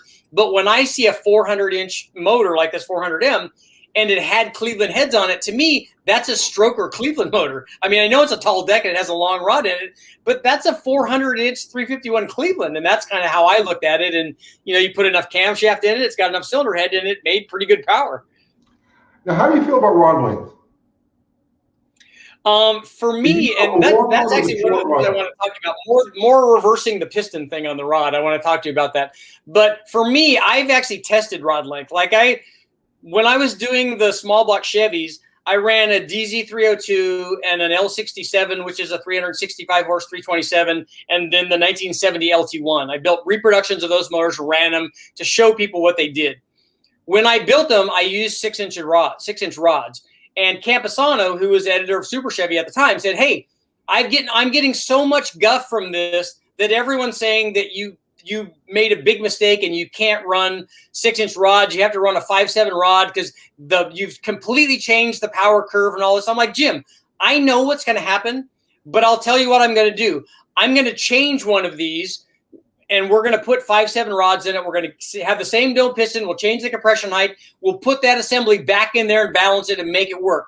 And so I did a back-to-back test of changing from a 6-inch rod to a 5-inch rod, and there was zero change in the power curve. There was not 1 or 2 horsepower difference in the power curve from changing that rod length. So I'm convinced that rod length does nothing. There's not going to be a difference in peak power. Peak power is more a factor of breathing. But a short rod motor, the shorter the rod motor, the harder it hits. Like for instance, you take I can't even make the exact comparison because you're talking in terms of dynos. I'm talking in terms of seat of the pants. Yeah, but what you're talking about is torque production, and we run it from 2,500 to 7,000 in that case. And so if you feel a seat of the pants thing, that's torque.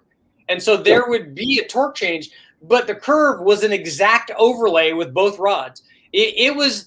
We've seen bigger differences from running one run to another run, just a change from, without making any change. So it was an exact overlay. So no change in power. And I know what all of the theory is because I've spoken this with, guys like Kazi and Duttweiler and all those guys. And I know that it changes dwell time. And I know all of the facts that go behind this.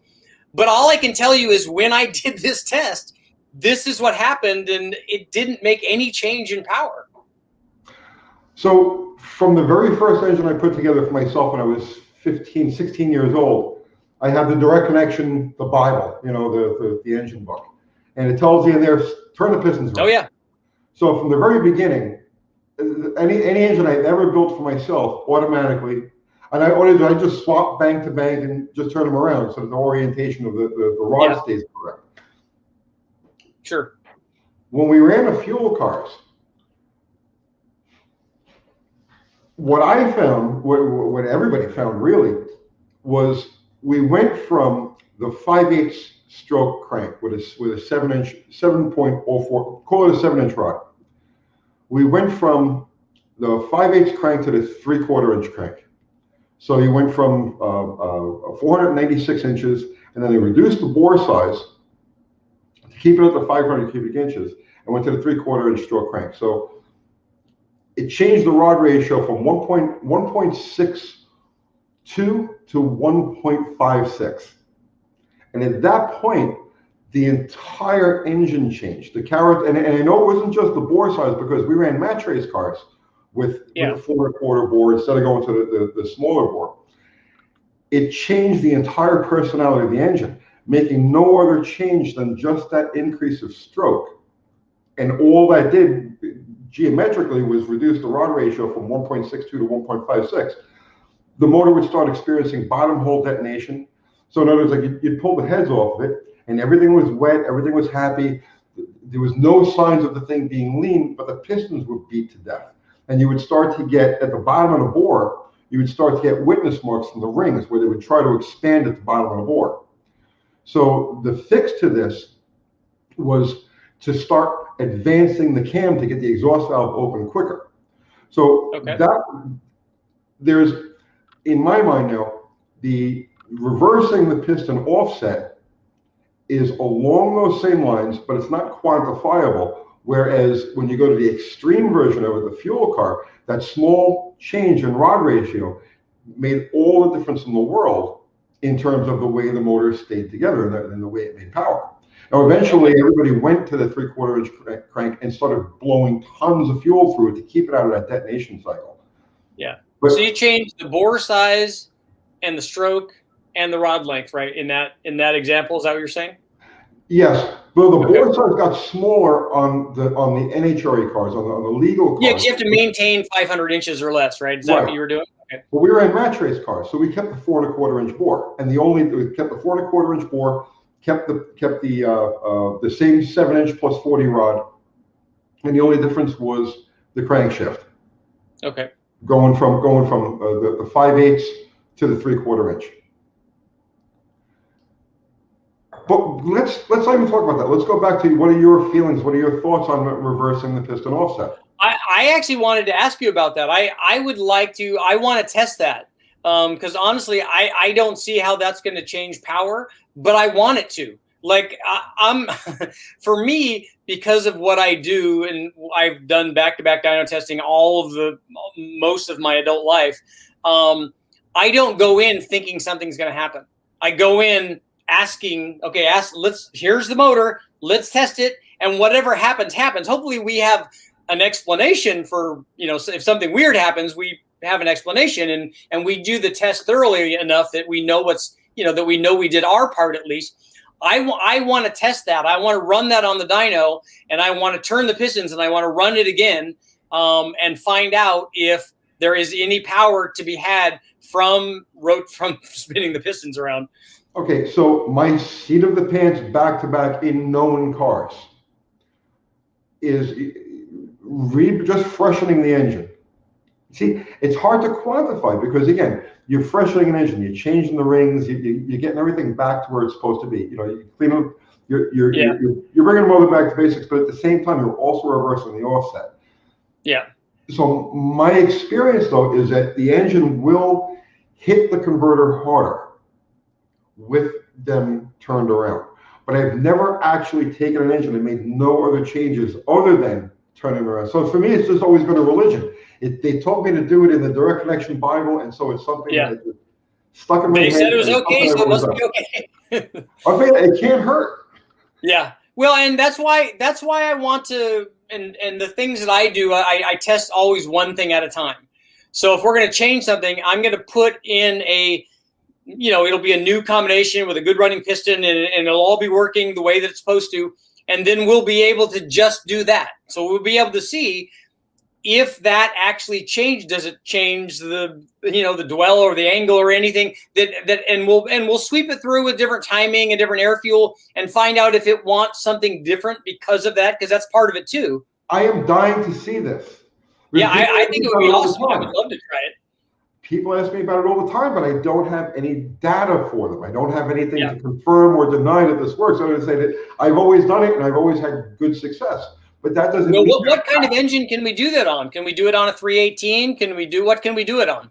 I do it on everything. Literally every engine I've ever put together for myself, the piston's going backwards.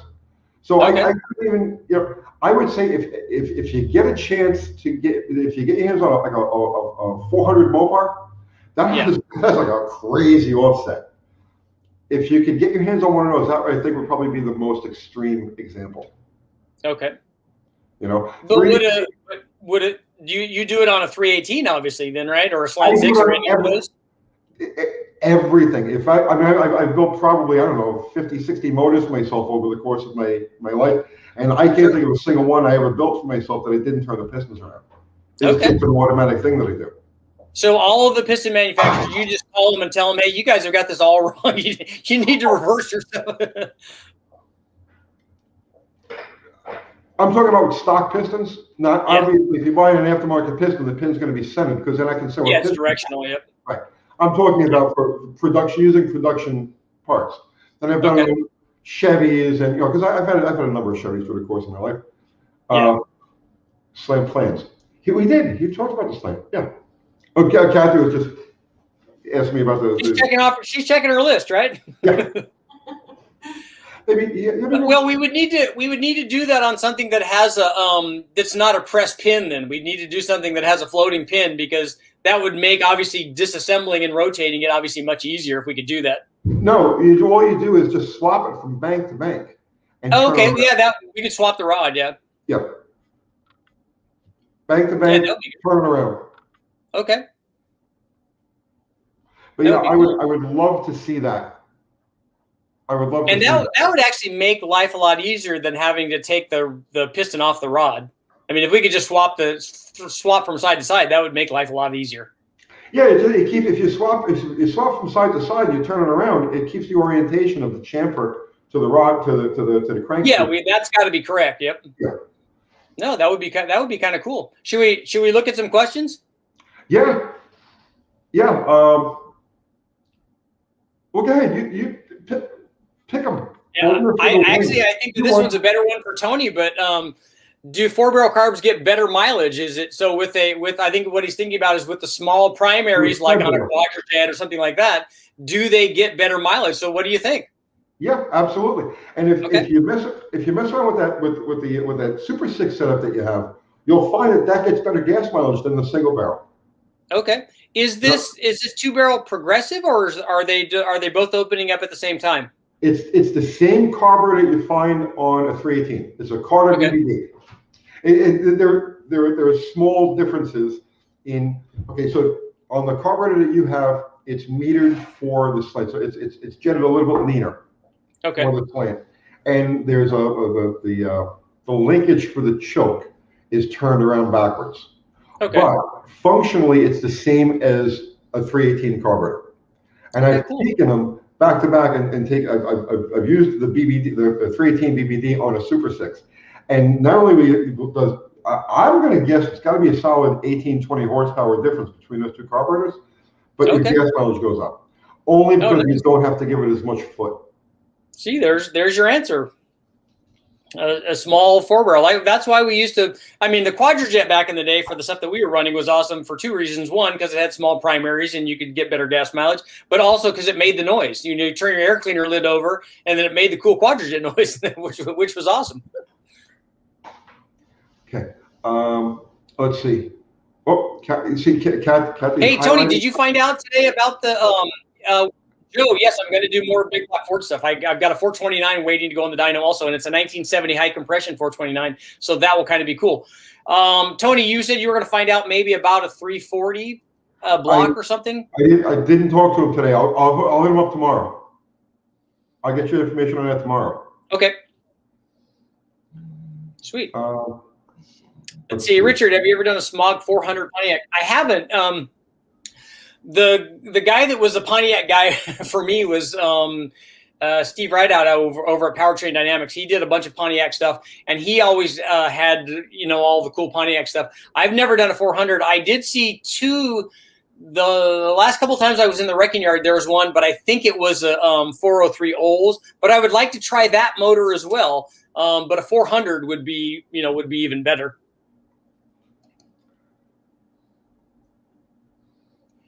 Okay. Question: open carb spacer or 4-hole spacer on a dual plane? See that The only thing that I can tell you on the spacers is it depends. If you put an open spacer on a dual plane intake, it's going to change the functionality of the dual plane intake because it's now going to have the four holes of the carburetor are now going to be joined. So it's going to act more like a single plane intake, but not quite. And sometimes when we do that, sometimes like if you put an open spacer on that, it picks up power at the top and it will trade power down low. Sometimes the four hole spacer does stuff, and then sometimes it doesn't do anything at all. So I never give any like general guidelines on the spacers. We always have to test them because sometimes they do stuff and sometimes they don't do anything. Sometimes they just hurt power, which is not a good thing. You see, not all dual planes are created equal. A lot of them have a complete dividing wall between the two levels, and some of them are open.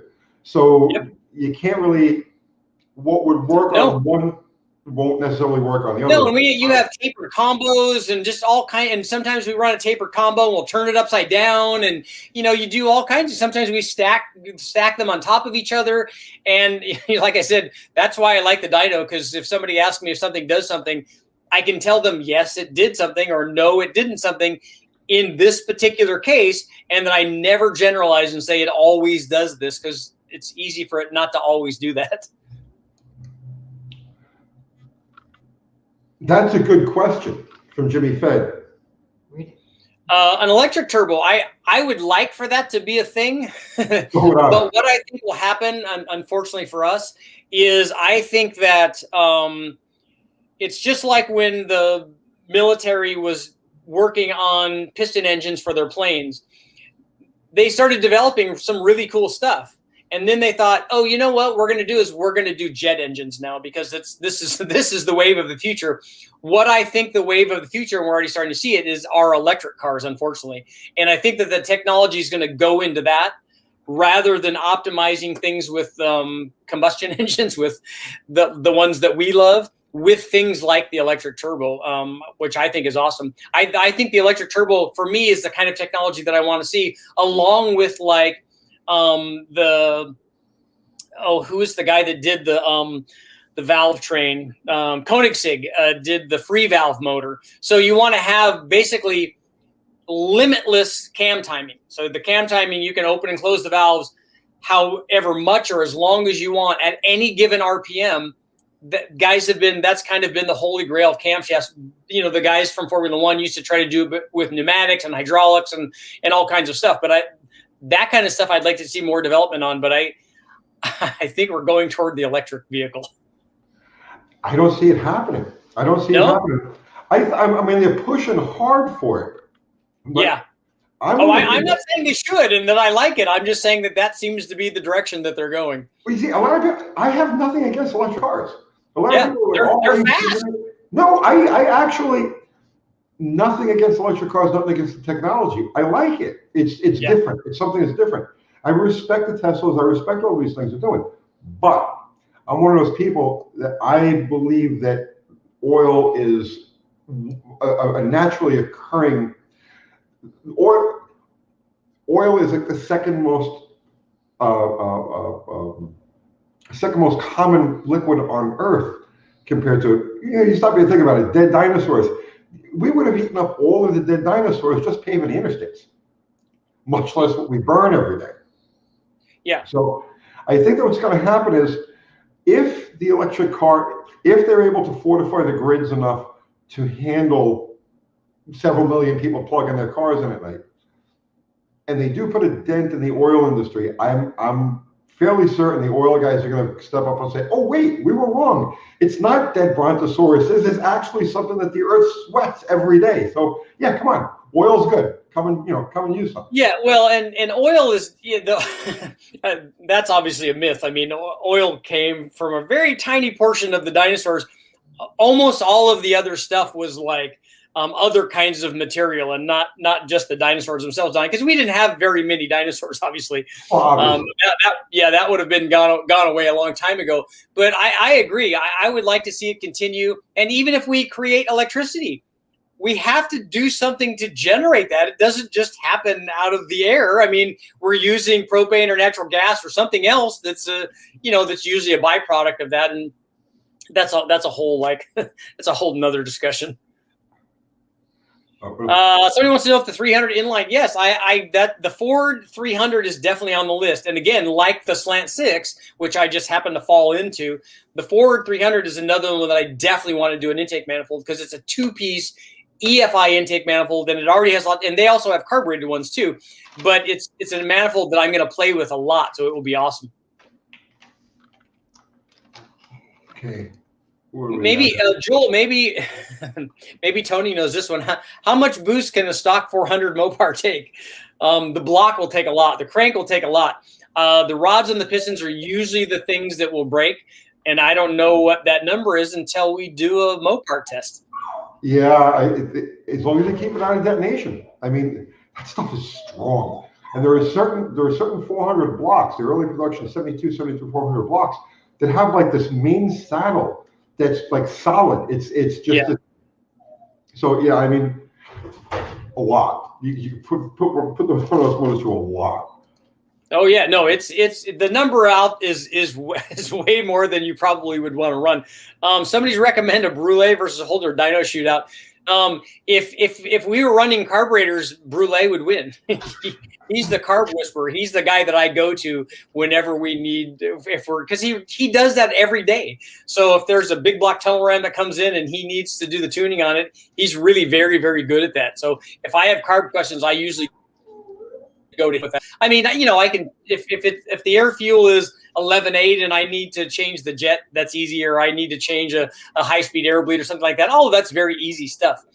But I think that he listens to them and hears them and they speak to him. That's why we call him the carb whisperer. He's been doing it so long. He's psychically in tune with. Yeah, just like anything. Once you do something for a long time, you get good at it. If you can walk up to a 318 and listen to it and go, yeah, it's lean on the number 8 cylinder. That's because you've done it 1,000 times. ProCharge Mopar's in the house. What's up? That's a good one. What are your thoughts on trying to keep up with guys that can afford all new great parts? What's your thoughts on guys trying to keep up with the guys again? Well, and that's the thing. If I have an Omni GLH, I'm not going to go race a guy that has a Koenigsegg because he has a lot more money. I did that TV show, The Fastest Cars, with Chad, and we did it as a tribute to his wife Daphne, who's now passed away of cancer. And he had her wagon, and so we built a ProCharge small block Chevy and tried to compete with a supercar. But the supercar guys have, they're not dumb. They have lots of money, and they have the ability to spend it, so they can buy lots and lots of things that, the average guy obviously just can't do. But that's not what life is about. That's not what success is about. So the fact that he has lots of money doesn't make him better, because he doesn't know a lot of things that we all know, because we're all different people. See, working with the least is what my channel is about. It's trying to scrounge, it's trying to do things with common parts, with uncommon methods, with things, to think. And so here's my view on all of this. If you let's just say, for example, I use this example the other day. You want to go street racing, okay, and you're going to run Ryan Martin, okay, and you got a 3-second car. If you can hang with him, if you can not have him put a bus between the two of you, right? Yeah. You won. Yeah. It's a psychological thing. If you've done it for a tenth of the cost of what he's spending, that's a win. Yeah. Right. That's a win. And that's what the junkyard kind of grassroots racing is all about. Right. And again, like, even from the perspective of because I've been in both spots, and the perspective of the guy with the better stuff, when it's right there, it's like, what am I doing wrong? Uh-oh, I slipped, and this guy is just right past me. It's like, you won. There's a psychological thing where you won. So you'll get more satisfaction out of working with the lesser parts, going against the guys with the money. It was like when we ran the top fuel card. We ran our top fuel card off of hand-me-downs from Austin Coyle was married to Lisa, which is Bobby Lagana's niece, which was my partner. So Austin would come over with care packages for us. At the end of the day, he'd come by with boxes and crates of old pistons and rings, and this is what we ran the car over. And the fact that we were able to just qualify, We didn't have to go rounds. The fact that we could just get in the show. No, you make the show, yeah.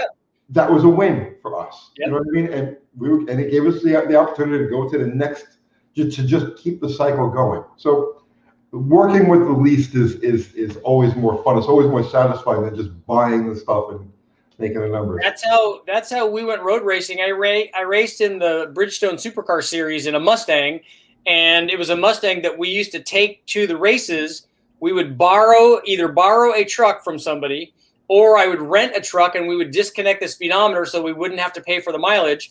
And then we would rent a tow dolly and tow the Mustang like we raced at the Long Beach Grand Prix. So that was fairly close to us because I lived in Southern California at the time. So we would drag the car over, and everybody else that we were racing against had all these enclosed trailers. They had catering. They had all, as a matter of fact, it was so like one-sided that we were under the car working on the car, on the Mustang, and guys from the Ferrari Challenge team came over and said, "When was the last time you guys ate?" We're like, "I don't know, man. We've been working on the car." They're like, "Look, come over and sit down with us, and we're gonna feed you," because we were we were like the orphans. So they came over and felt sorry for us, so they would feed us. But the coolest thing is when we showed up to the Bridgestone Supercar Series, and these were supposed to be production supercars or whatever, and you're supposed to have run all the factory exhaust and all that stuff, but nobody did. But we showed up with a Mustang, and it was a supercharged Mustang, and it had headers and 3-inch pipes. So when we unloaded it off of our race trailer, the dolly, we started up and like, wow, wow, wow, wow, wow. And all of the crew chiefs of all of the teams that we were racing against are like peering out from behind their trailers and like, what the hell is that thing? And then pretty soon all those guys taking off all their mufflers and stuff because they're like, if that crazy guy is going to do it, then we're definitely going to do it. And that's the thing. It's like low bug racing at the finest. Those Ferrari guys that fed you, they didn't feel bad for you. They respected you because you were showing heart. Yeah, no. And they were great guys. They were racers just like we are. And they're, the fact that they had more money or whatever, that's good on them. Like if you can earn a guy's respect and more importantly for me, like I don't even care about beating somebody, but in this industry, and we're in the car guy industry, the thing that I like the most is going out and meeting guys and making friends. I didn't know you before we talked, and now we're friends. And that there's more value to that. That's just nothing but good stuff. Yep, it's community. It's exactly on our channel. It's a community. Yeah. Bill, the Nova's coming along. I'm going to take it down to West Tech. We're going to put a motor in it and get it running just so that I can at least drive around the block. Yeah, like when we're racing, and I'm sure you guys had this when you were doing Top Fuel stuff, is when I was at Bonneville and we were running, we were in impound after setting a record, and one of our competitors came up and said, "Hey, we got to take off because we broke a half shaft, an axle." And I'm like, "Well, just take ours." They're like, "What do you mean? We're trying to take your record." I'm like, "Yeah, I know, and we want you to. We want you to go out, and we don't want you to go home because you don't have the part. We have the part, we're not using it." So we jacked up our car, took the wheel off, took the axle out, and said, "Here's our axle, go, it's fine, just go run. And hopefully you guys will beat our record by not more than a mile an hour. So then we can go back out and beat you," because that's what this is. This right. Isn't about me being better than you because I beat you. This is us doing it together, and that's how car guys, I think, should be. And if you're out racing back and forth, you should definitely do it. We crave the competition. We crave beating each other. But it has to be on a fair ground. You know what I mean? It's like, I don't want to beat you just because I outspent you or I have more stuff than you do. Or because you did something dumb or you broke or whatever. That's not winning. Right. The victory is when you only... go to the line against somebody else, you want to beat them. It's on when you go up to the line. But after that's over and that guy has to rebuild his engine, you go over and help him. I mean, that's at least that's me. That's what we do. When we were running that Top Fuel car, we didn't have a trailer. First, the car we kept it at Bobby's house. The car didn't fit in his garage. It was a 300-inch car. So we cut doggy doors into the front doors. So the car stuck out. And we didn't have a trailer. It was a ramp truck. So we had been running a funny car to that point. So it was a 1969 Ford ramp truck. And no money so we built skids over the cab. You can actually find this if you go to Google. Oh, that's great. Yeah, Twilight Zone ramp truck, right? You'll see we've got the dragster with the front wheels hanging over the cab of the ramp truck. That's all kinds of awesome. We haul that everywhere. It was fun time. It was crazy times, but it was fun time. Yeah. Yeah, it's amazing. I like watching the old, if you watch vintage like footage of when they used to Can-Am race, those Can-Am cars used to show up on flat trailers. Yep. And they would come into the pits and the guy would pour the top off the oil can and just slosh oil into it. I'm like, wow, that's really impressive. That's cool stuff. Let's get some more questions over here. Yeah. We got over 400 people on right now. Nice. Tumbleweed. I have seen the guy that's doing the free rev motor for his Miata. That's really, really cool stuff. There's another guy, I've been doing some K-Series Honda stuff, and he's building a V8 K-Series, which is, again, that's just like all kinds of awesomeness. Have you seen the Boosted Boys car, that Toyota, the MR2? Yes, that's awesome. I watched videos the other night, and it was like 170 miles an hour, and this thing isn't getting off the starting line. I mean, it's a small car. Yeah, it's charging hard on the big end. Yeah, it stumbles and farts, and then wham, 170 miles an hour. And they're using a K-Series Honda in that. Yeah. Yeah, I actually want to go out and see those guys and do something with them because we're doing a Big Bang series on the K-Series. So I have it running on the engine dyno, and we're going to find out, like we did with the LS and the other ones, how much power we can make with the stock bottom end with ring gap. And so that will be an interesting thing. I love the Honda motors. I road race them in my Del Sol and in the Civics and stuff. And I think that they're fantastic. And the K-Series is really awesome. And we've done some good stuff already. I got some videos up on that. But I'd like to get out and talk to Brent and the Boosted Boys because they've done lots of cool stuff. It's just, again, it's car guys. I need to get one of them on here. I only discovered them like last week. And they do. They're car guys, man. They're all in. I love the way they check the motor between rounds. Yes.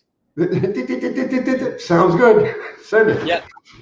If it's spinning over even, that's what I say when we go to the wrecking yard. If it spins, it wins, man. If we crank the thing over, and sometimes we would go to the extent of maybe feeling if it has compression with our finger in each one of the holes, and you're like, oh yeah, that's definitely a winner right there.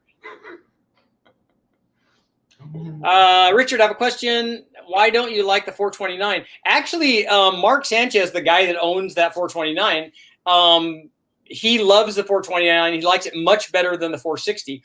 And I don't actually have a preference. When I built the other stuff, I built the 460 just because it was bigger. And we happened to find one in the wrecking yard. And I wanted to compare when we were doing it, a 460 to a 454 Chevy. And so I thought a 460 was probably a better choice for that. But I'm excited about running the 429 too, because they're all of that stuff is good. Oh, I got Matt Canick. He's an old friend of mine from New York. He's saying that ramp truck still exists. It's about 5 miles from my house upstate. I never want to see it again. I mean, literally, it's like nostalgia is great in the pictures, but I know if I get anywhere near that thing, PTSD is going to kick in. Yeah. I don't ever want to see it. Vice Grip Garage is another good one. If you haven't, have you checked that out, Tony? Do you watch Vice Grip Garage? Sure. Yeah. Yeah, that's good stuff.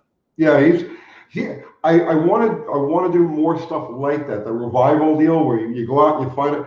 What a great adventure thing, And we haven't done anything like that. But I not because I'm trying to follow it, but it looks like a lot of fun. Just go out, find a car, get it running, and drive it back. Yeah. He's made a fantastic. Yeah, that's an adventure. You need to go on an adventure.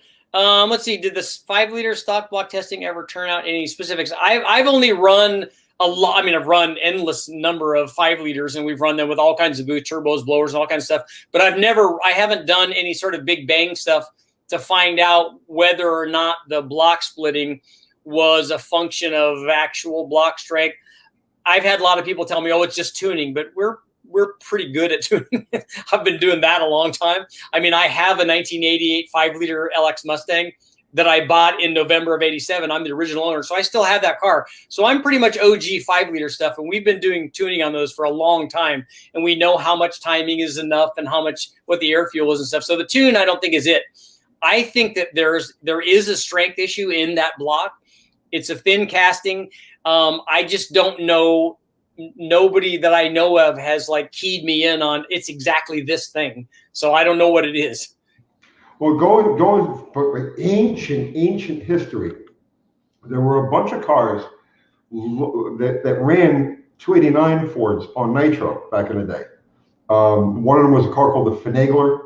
It was an injected 289. It ran at the low end of the pack, but it was a consistent runner. You had Junior Brogdon, the phony pony. He originally had it running with 2 injected 289s, and then there's on nitro, and then a single 289. And so I know that those engines, those blocks, were sound on nitro in the 1,200 to 1,500 horsepower range. But the 289 block I think is stronger than the 5-liter block is. In what way? I thought that they were pretty much exactly the same. I just think that I think that when they made the 5-liter block, I think that they started doing thin wall castings, didn't they? Or did they do that earlier than that? Well, they might have gone thin on the cylinder walls, but that's not the failure point on those engines. They crack right up the main saddles. They literally do this. Yeah, they crack from the saddle up to the cam tower, right, or up to the cam journals. I don't think they changed that from the 289 to the 302. I could be wrong. Okay. But those the Mexico blocks, we know the Mexico blocks are stronger, and we obviously know that the Boss 302 is stronger. But I don't know about and we know the 351 Windsor is stronger too, because we run lots more power on those than we have on the 302s. But I don't know about maybe not the 289 and the 302 block. Maybe those are the same. I'm going to look into that. I'm curious about that. I think I know what is a couple of Ford motors I can go get a look at and actually see the differences between the 289 and the 302. It would be interesting to measure the thickness of that difference and then look at the structure of it. See if there's any indents or anything weird going on there that might, cause stress risers. All right, what do we got here? So who are your engine builder idols, Tony? I mean, you can say Smokey Unick. It's hard to say. I don't really have a particular idol. I've tried to learn as much as I can from a bunch of people that I respected over the years. I don't really have one particular person that stands out. I can say not so much for engine building, because when I did Engine Masters, the competition, I got to meet a lot of really great guys. Like I got to meet John Causey. I've spent time with Kenny Duttweiler, and all of those guys are awesome. The guy to me that stands out, and not so much of an engine builder, although he was a very good engine builder, was the late John Lingenfelter.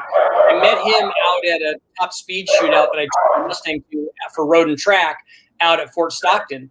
And I drove my car out there, everyone's trailer and their stuff, because it was we were going to try to go fast on the Fort Stockton, the oval deal.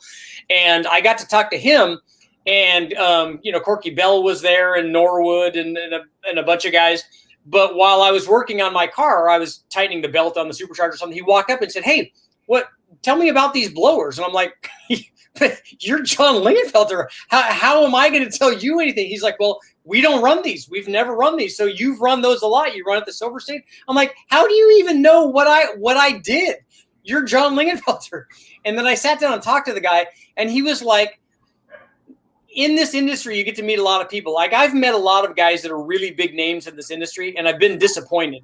They've kind of been stuck on themselves, and they've been not nice people. John Lingenfelter was completely the opposite.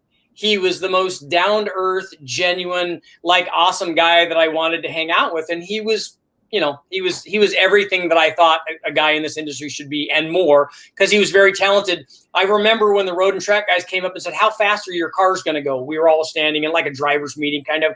And there, Corky Bell and Norwood and these guys are going, "My car's going to go 240. It's going to go 260. And they came around to me and I said, "Well, my car went 180 or 179 at the Silver State." So I said, "I think it's going to go somewhere near there." And John Lingenfelter said the car's going to go 202. And everybody else was way off. Mine was fairly close. It went 177 or 178, but his car went 202. And he said, if I think I changed the toe out or the toe in just a little bit, I see it. He said, I think it might go 203. And from that point on, I'm like, if John Lingenfelter tells you something, that's truth. That's like gospel. Never heard anything but great stuff about him. But I've never had the pleasure. Oh yeah, he was just awesome. You know who was really much more down to earth than you would think was Carroll Shelby. Yeah, I only met him one time. Yeah, I met him twice, but one time we had lunch. This was when I was doing Mopar Action magazine, and they were doing the CSX car. Yeah. The Shadow. Yep. They had just come out with the chili. It was like the brand. Oh, yeah. It was like a kid in a candy store. They gave him a box of chili. He was like, "Hey, take this, take it." He was the nicest. Well, like you're in the presence of somebody like this. Like this is legend, But he's like, just regular guy, just the most regular. He was a real car guy. I mean, the guy won Le Mans and did all the Cobra stuff and the Ford GT stuff and all that stuff. But he was, first and foremost, the guy was a car guy. Don't you realize that you're a god? You know what I mean? I know you're Carroll Shelby, right. but he wasn't that. I mean, he obviously knew.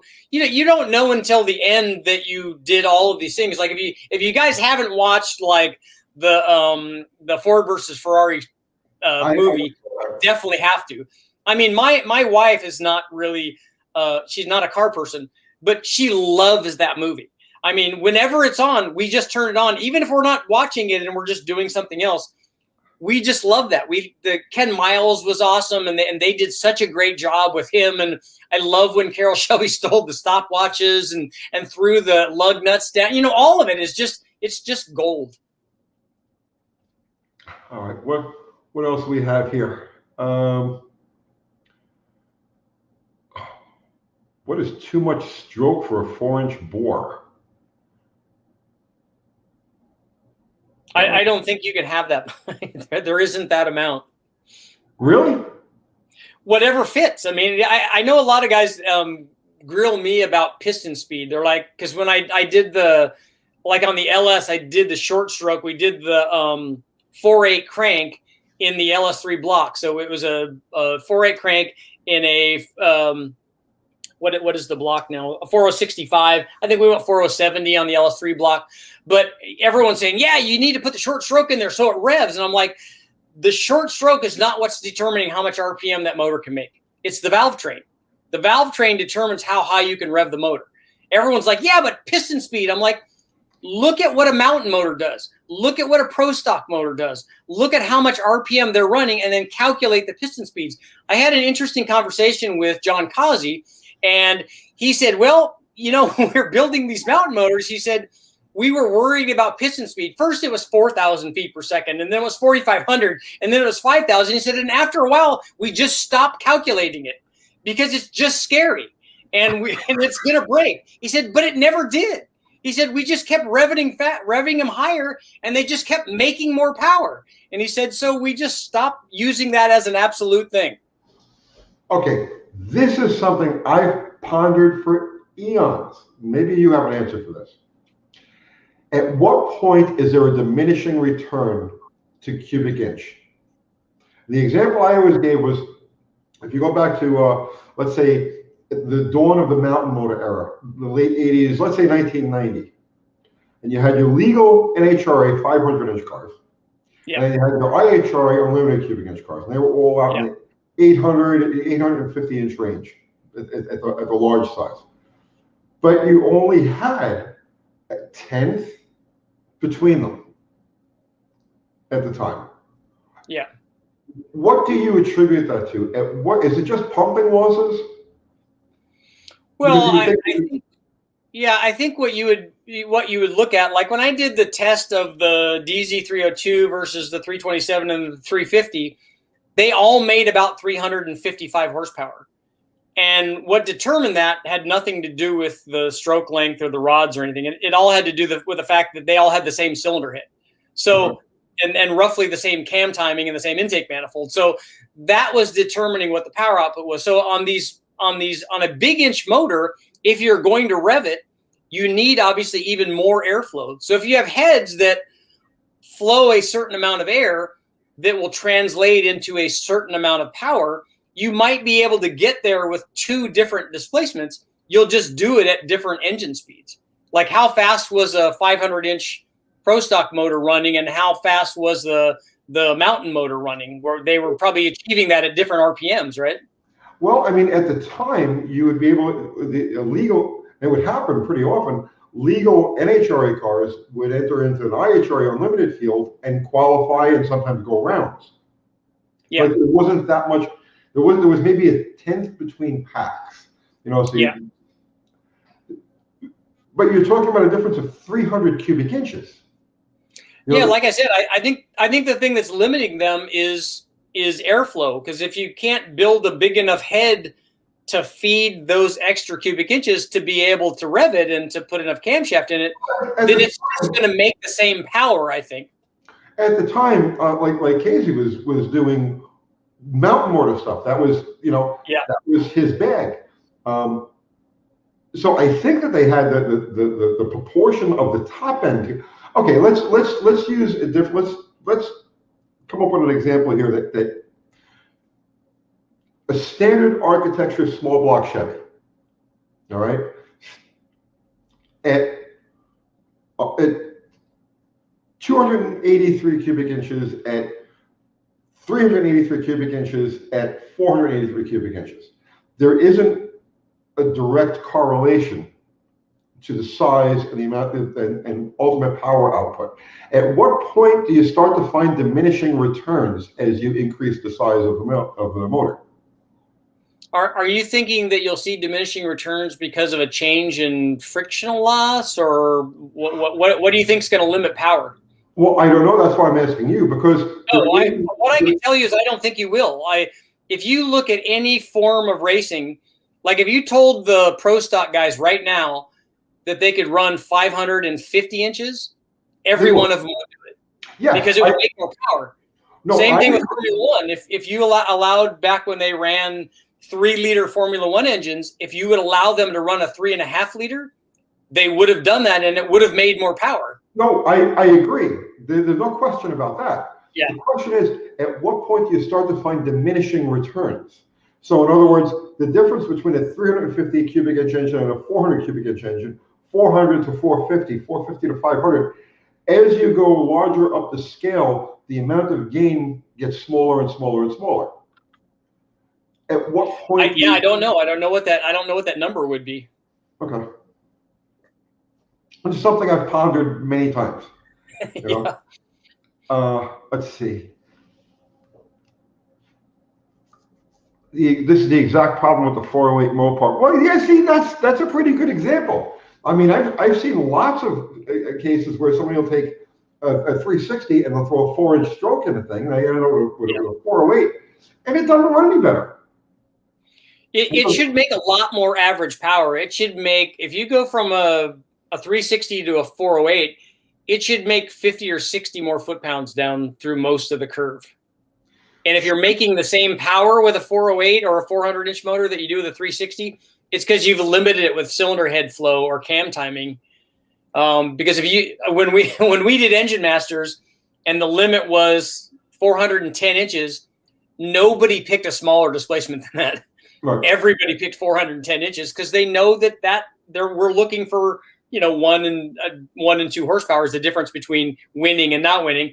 So they all pick the biggest displacement, and if you have a bigger motor, it will make more power. I think when you go to extremes like 7 or 8 or 900-inch motors, and you don't have a cylinder head that flows 7 or 8 or 900 CFM, then you start running into a limitation there. And what about pumping losses? At what point do they become significant? Again, I've never seen where that is. If we run a bigger motor, it always makes more power than a smaller motor does until we don't have enough head flow to support it.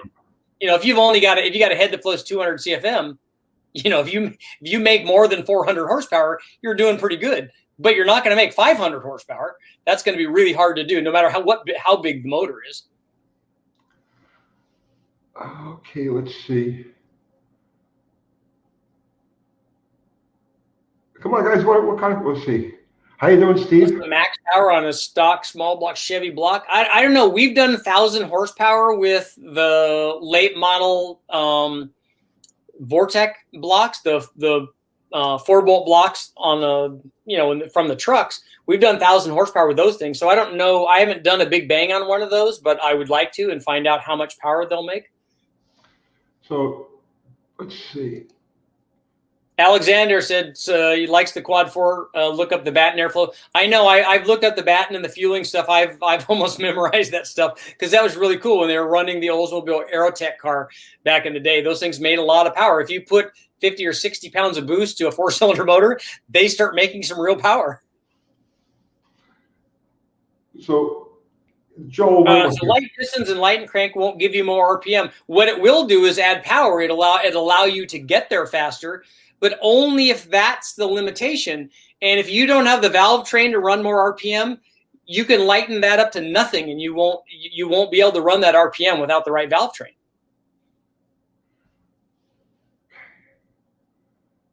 Oh, here's a good one. Heat coating cast internals and chrome plating intakes. Heat coating. Chrome plating the outside of the intake manifold? Well, I don't know about that, but the heat coating. Lots of people use coatings, like they use DLC on the pins, and they use heat coatings on the top and on the combustion chamber. I haven't tried a back-to-back test to find out if we can actually see a power number on that, but I know that it helps with longevity. But I don't know what it does to, like I said, I haven't seen power. But if you look at a cup motor, they have DLC on all of the wear items so that it doesn't wear out. So it will withstand the kind of, abuse that they do on a 500-mile race running at 9,000 RPM or 9,500 RPM. All right, I got a question for you along those lines. A polished combustion chamber or rough cast? Is there a difference? Lots of guys polish them so that they think that it stops detonation. And I did that on my Engine Masters motors. We took the pistons and we polished them so that they were mirror smooth. Honestly, I don't know that does anything. Again, I haven't tested it directly back to back. I'd like to see that. What I can say is there's a much better thing to do, and you're probably familiar with it if you guys did fuel cars, and that's called softening the chamber. And that's a different thing, but that will make a dramatic change in how much timing you can run and the susceptibility to detonation. Hang on now, I'm not familiar with this. Softening the chamber. Yeah, it's called softening the chambers. What you're doing basically is this is an oversimplification, but you're putting angle in the quench basically. And so you can run a lot more timing. You can run, the detonation threshold has changed dramatically. And this comes from the pro stock guys, but everybody has adopted it into every sort of forced induction application and stuff. So it's pretty cool. I spoke with Brian Truby about it at length, and we're going to do some testing on it. We were nowhere near quench with those engines. You're talking about 175 cc combustion chamber and a flat top piston that's just 180 out of a hole. Yeah, so, Hemi's a lot more difficult. Hey, you see, common questions that keep coming up. Now I got the master over here so I can pick your brain. Indexing plugs. Yes. When, why, where? The only time we've ever indexed plugs is when we had to position the plug so that it fit on a particular dome style. Okay. So that you oriented the electrode so it was kind of out of harm's way. And I've only ever had to do that one time. Oh, forgetting about the physical limitations of doing it, because that's obvious. But as far as making power goes, we've tried doing that. We've tried rotating the plug to put the electrode in some sort of orientation to the rest of the combustion chamber, or to like start a better flame travel and not have it start from the back and have to loop around. And that's all the theory. When we tested it, and we tested on an NA motor, and we tested it on I think it was a Kenny Bell supercharged motor, we didn't see anything. But that might be because we're not an SAE test facility. So it might be that the test regiment would have to be much stricter to actually see what was going on there. Like, I would like to see if we could see in-cylinder pressure transducers to find out the combustion pressure trace, that might tell us more what's happening there than just a simple power number. So I haven't seen anything from that, but I don't doubt that there might be something there. Okay, but you haven't tried indexing beyond just for physical limitations. No, that's what I said. We've done the physical indexing, and we've tried changing the position of the electrode by washing it basically on a supercharged application and on an NA application. And when we did it, it didn't show any power. Okay. Now, what about side gapping? Yes, side gapping I think does work, but I don't know if it works for power. Again, we've tried it, and because we've tried, like at West Tech, we've tried like hundreds of different kinds of spark plugs, split fires and E3s and all that stuff. But I haven't seen anything from any of that. All right. See, now you just said something very interesting, that it does work, but it doesn't necessarily make power. Yeah. It still sparks. I mean, it will jump that arc. Right. But you don't see any performance. You've tried this. Yeah, I haven't seen any power from it. No. Okay. In terms of spark plugs, what do you see power from? We see power from curing a misfire issue. So normally the way, where we see misfire is, it's a combination of things. One, if you have insufficient spark energy, or if you have too much plug gap, so you have insufficient spark energy to jump that gap. Right. So if we're trying to run like a supercharger or a turbo motor, and we have the gap at 45 thousandths, the motor will misfire and not make any power because there's just not enough. And then this is especially the case if you retard the timing. So the event is happening when there's lots of cylinder pressure. So what we do is we bring when we run turbo motors, we bring the gap down to about 19. So a lot of guys will say, "Oh, that's not enough plug gap. That's not going to work." But what we've seen in our testing is the spark plug fires or it doesn't. And if it fires, it makes the power that it's supposed to. So if you can stop it from misfiring, which we do by bringing the gap down. So if we go from 19 to 20, we don't see any power. If we go to 21 or whatever, we only start seeing a change when the gap is wide enough to where we start getting a misfire. Yeah, okay. That's for us. That's what we've seen. I'm surprised you that small a gap, 19 thousandths of an inch, huh? Yeah, because we want to make sure that it jumps that gap. And it's hard to do that when you're only running 20 degrees of timing and you're running 30 pounds of boost. It's got to be able to jump. And if it doesn't, it won't ignite it and good things won't happen. That's interesting. Now here, Iceman over here, this is actually a good question.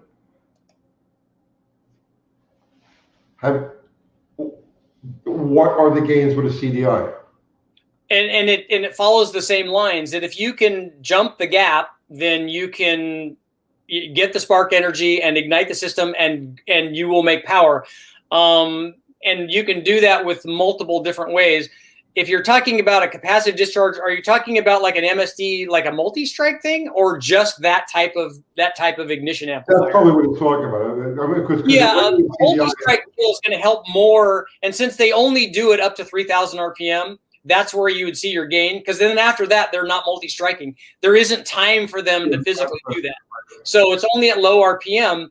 So you could see gains. But what more than likely you would see, and this is always something I wanted to try in my Civic VX, because my VX runs at over 19-to-1 air fuel when it's cruising down the road.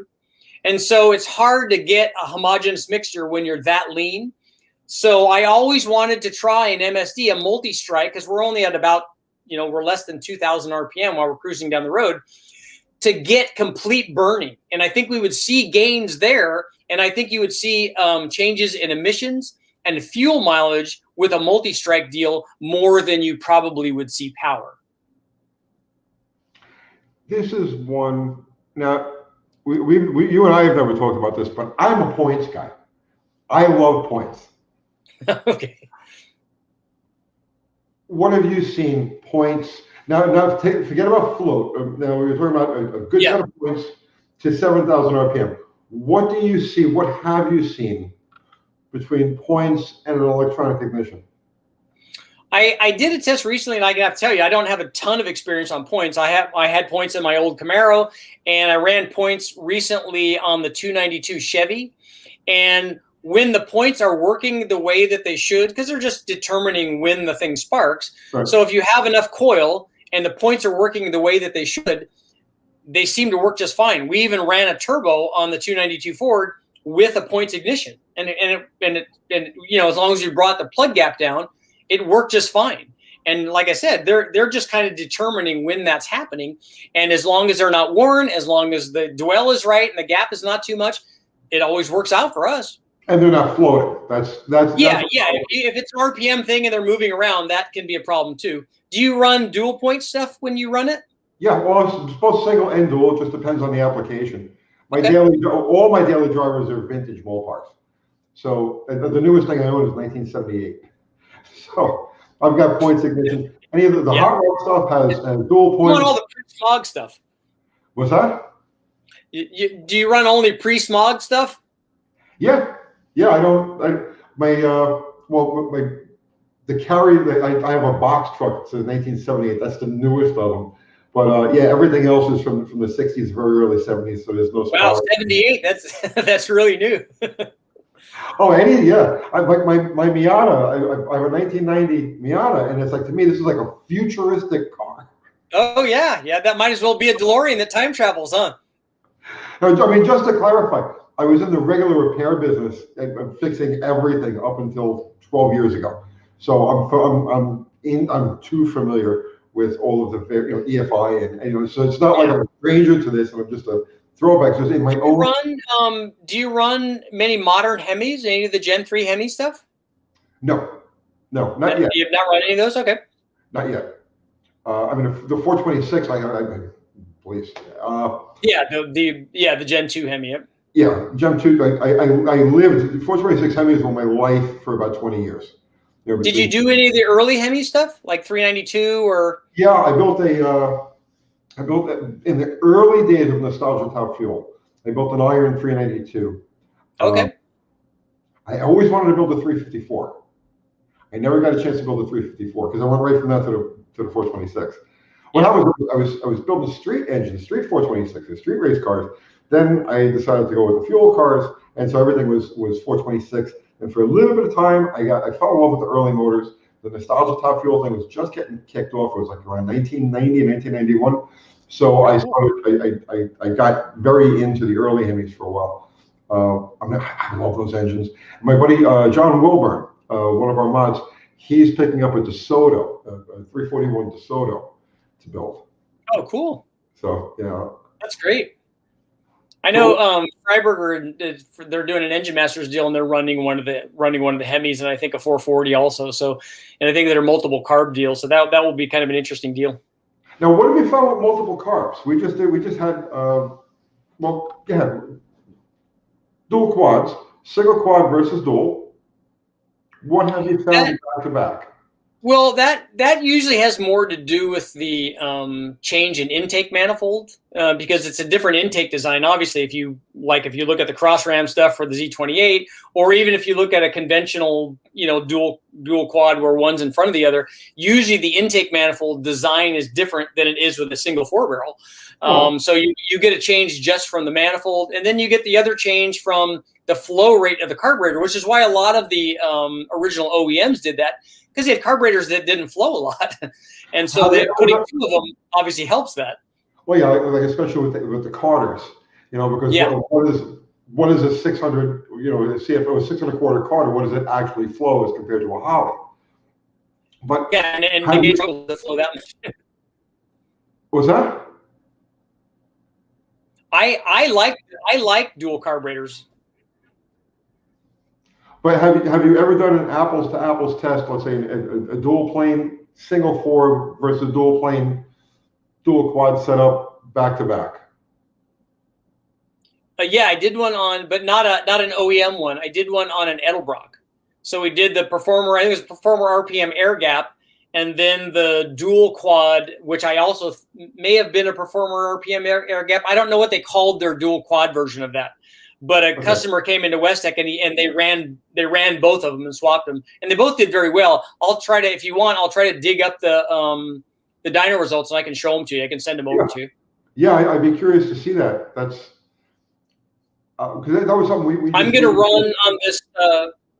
When I picked up this Slant Six, I also picked up a 347 Pontiac. Yeah. So that motor came with a 2-barrel, but it is also offered with a 4-barrel and a tri-power, and there are multiple carburetor intake manifolds for those. So I'm going to try a bunch of those. Like they have one that has 6 Strombergs, which I want to try on there because it's 6 carburetors, so it's awesome. I would just like to see the back-to-back, the single 4 versus the tri-power. Yeah, and I'm going to do that because I'm going to run the 2-barrel and the 4-barrel and then the tri-power to see what they each one of them does. Let's see.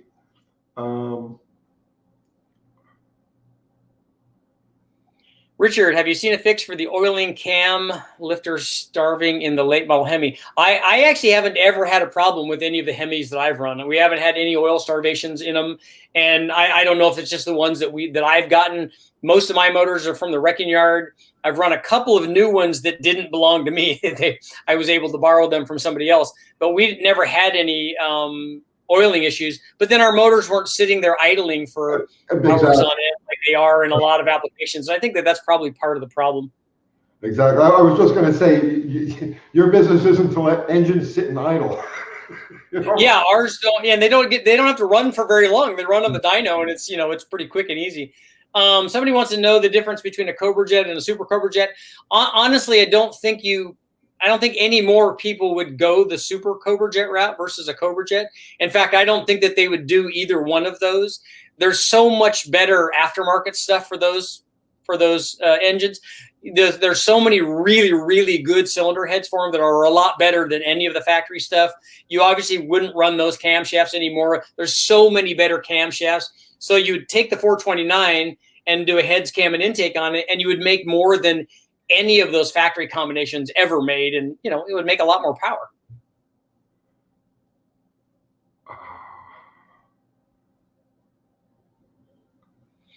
Yeah, I agree. Dakota's timeout, the multiple carb stuff I like, just because we know that if you put on a Tony's 318, if you put a single 4-barrel on there, a dual plane intake, you go out, it runs around, it works perfect, it never misses a beat. But when you go over somewhere and you pop a hood, you want to see multiple carburetors because it looks awesome. They sound great, and they have a rush that you just it's a whole different feeling. Have you ever worked on an engine with mechanical injection and EFI? Some Swedish drag racers run lean mechanical injection with EFI, sorting out the difference. And that's a good way to do it, because the problem with mechanical injection, we see this out of Bonneville, and Steve does a lot of tuning with mechanical injection, Brulé at Westech. They've run a lot of mechanical injection on big blocks and stuff. And the problem with mechanical injection is usually you can get it right, like at one thing. Right. At wide open throttle, at some short RPM range, it's just perfect. But it doesn't idle and it doesn't transition. And if you run it from 3,000 to 7,000 or whatever, it's good at 5,000 or 6,000. It's not good at 3,000 at wide open throttle. So running it or converting it to EFI and running those same stacks and stuff is a really good way to make it so that you have the right air fuel and stuff all the way through the RPM range, and at part throttle and cruise where you have to start the car and bring it up to the line or whatever. It's a really good way to go. Yeah, that's the big thing with the thing that makes mechanical fuel injection really undrivable is that transition. You get them to idle perfect, you get them a full throttle perfect, but that off idle transition when you're trying to just drive a car, like in traffic. Yeah, it's hard to get it all right. I've seen guys with like 6 different bypasses just trying to. They got a bunch of them. And they're just not happy. They're just not happy like that. And we see that out of Bonneville because in a lot of the vintage classes, guys will run the mechanical injection because it makes good power, long stacks and stuff. You can tune it, and they'll go out and drive out, and the thing will be pop, pop, pop, pop, pop, pop, pop, pop, pop, missing and missing, missing, and they'll never get it sorted out. It'll never come back in, and so they don't even get to run at wide open throttle where the thing would be working because the motor, they'll foul a plug or something, and it just never gets happy. Mechanical injection works better the higher volume of fuel that you're putting through it. So they're miserable on gasoline, they get kind of snappy on alcohol, and then they come into their own on nitro. So nitro, yeah. Nitro cures everything. Nitro does fix everything.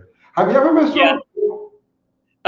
Need Metal wants to know if you've ever run dimple ports. I never have, and I don't think that I would. I think dimple ports work better on a spinning golf ball than they do on a port. But like I said, I'm open to testing anything. And if somebody shows me that it's really cool and it adds power or creates vortices and keeps the air attached or whatever magic thing it's supposed to do, I'm all in on learning that.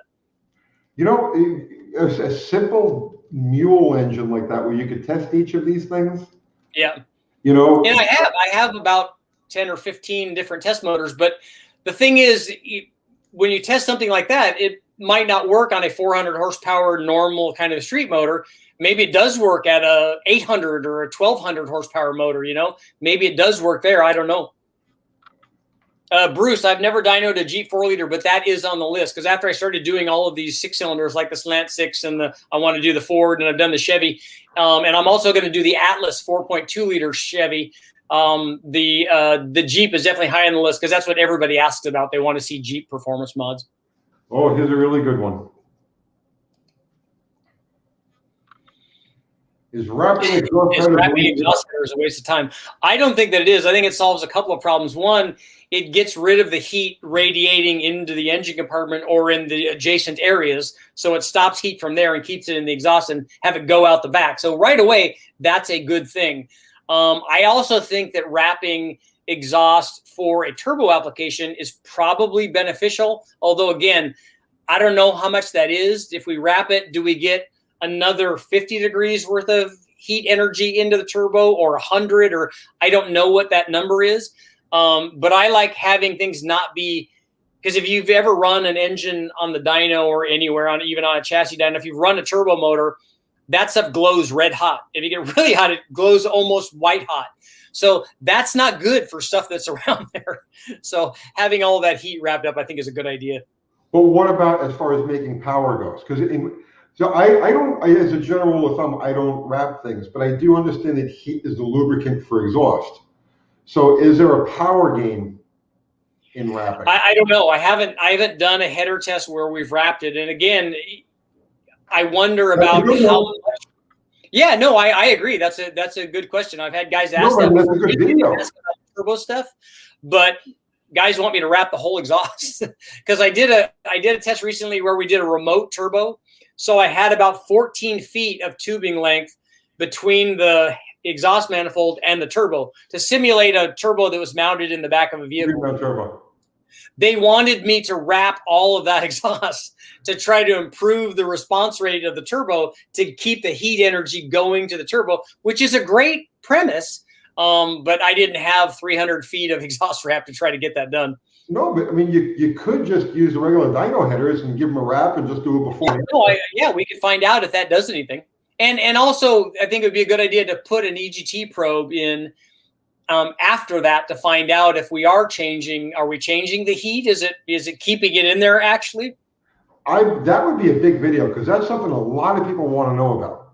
Yeah, like, and that's actually a fairly easy one to do. I know it couldn't possibly be easier. Yeah, no, that's a good one. There are so many things that are just either like simple tricks or common things, or that there's so much mystery about. You know what I mean? And that's like one of them. It's like header wrap. Does it work or doesn't it work? Indexing points. Does it work or doesn't it work? Like all of these little things that would make for a great video series of just. Yeah. And does if header wrap works, does coating the header then work? Like if we have a mild still header versus a coated one, are we keeping more in there too? Like, is there a little bit of a gain there and then more with the right? Well, header wrap, that's good. Those are all good questions. Like talking about before, we were talking about a combustion chamber, polished or rough cast, and you would think that during that period of time that the mixture is on its way through, during that overlap period, that whether it's stuck or flowed smoothly over that surface would have some sort of effect. Does that make any sense? So we always did it to try to stop detonation, but I can see how that might improve flow too. let's see. Oh, hey, well, here we go. Nope, that's not it. 20% VPM 5. There's a, I'm trying to find, no, hang on. Yes, on the cracking weld thing. I think that if you retain heat in there, you're more likely to, I think your headers will last not as long if you do that. Okay, so now on this, my rule of thumb, people ask me all the time. And my rule of thumb is double the cubic inch, and that's where you start. Okay. How do you feel? So on a 300-inch motor, you would run a minimum of a 600 CFM carburetor then? Start there and go up. Yeah, no, I think that's a good general rule, I think. Okay. We look at the vacuum in the manifold on the dyno and go, and we have a fairly good idea. If it's a 500 horsepower motor, I'm not going to put a 600 CFM carburetor on there. If it's a 800 horsepower motor, we're going to put a Dominator or something like that on there. But we would measure the vacuum and go, hey, look, this carburetor is a restriction. And then the other thing to think about is, even if like we go from a 750 to an 850, let's say we pick up 10 horsepower because one of them was a restriction. The 750 might still drive better on the street than the 850 does. So it may feel better and may drive around better, and maybe you wouldn't miss the 10 horsepower as much as you like having all of the drivability. So there's more than just the absolute power thing.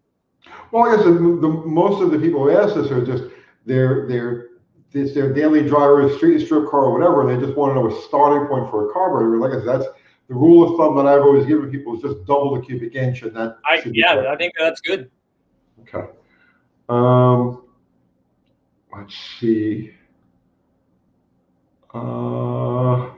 Here's one thing that's interesting, and I don't know if you might know this, Tony. I get this with the Buick guys and the Cadillac guys more often than other ones, and maybe the 440 guys. But there are guys that will tell me, like, I have the Cadillac and it made 350 or 400 horsepower, and we ran it normally with a 650 carburetor, let's say, and there's no vacuum. There's no vacuum present. But everyone's telling me you got to run an 850 on there. It's got to have an 850. I'm like, well, with an 850, we can make 600 or 700 horsepower, and we're only making less than 400. So that's why we have this size carburetor on there. But they are adamant that a Buick needs a big carburetor and a Cadillac needs a big carburetor. And I'm like, the motor doesn't know where it came from, and it also doesn't know what size the carburetor is. So let me know what you think. I agree with everything you said. But for instance, on the 440 Mopars, a 950 on basically a stock 440 is about right. That's where it'll make the most power. So that's, I mean, so would you put a 950 on a, like if I went and got a 440, we always get them from the motorhomes because we see lots of those. Because we're not going to see any cool like Chrysler cars in the wrecking yard that have 440s in them, but the motorhome stuff, the low compression motorhome things. So if we go get one of those, even though it's only making 250 or 300 horsepower or whatever, you think that should have a 950 on it? They run. It's almost like you can't overcarburate a 440. Now, I mean, again, see, I'm not a dyno guy, so I can't tell you where the curve. Like, all I can tell you is results from years of screwing around with these cars, and where do you find diminishing? No, it will definitely run. Yeah, it will definitely run with that carburetor on there. If the barrels open up and fuel goes in, it will definitely run.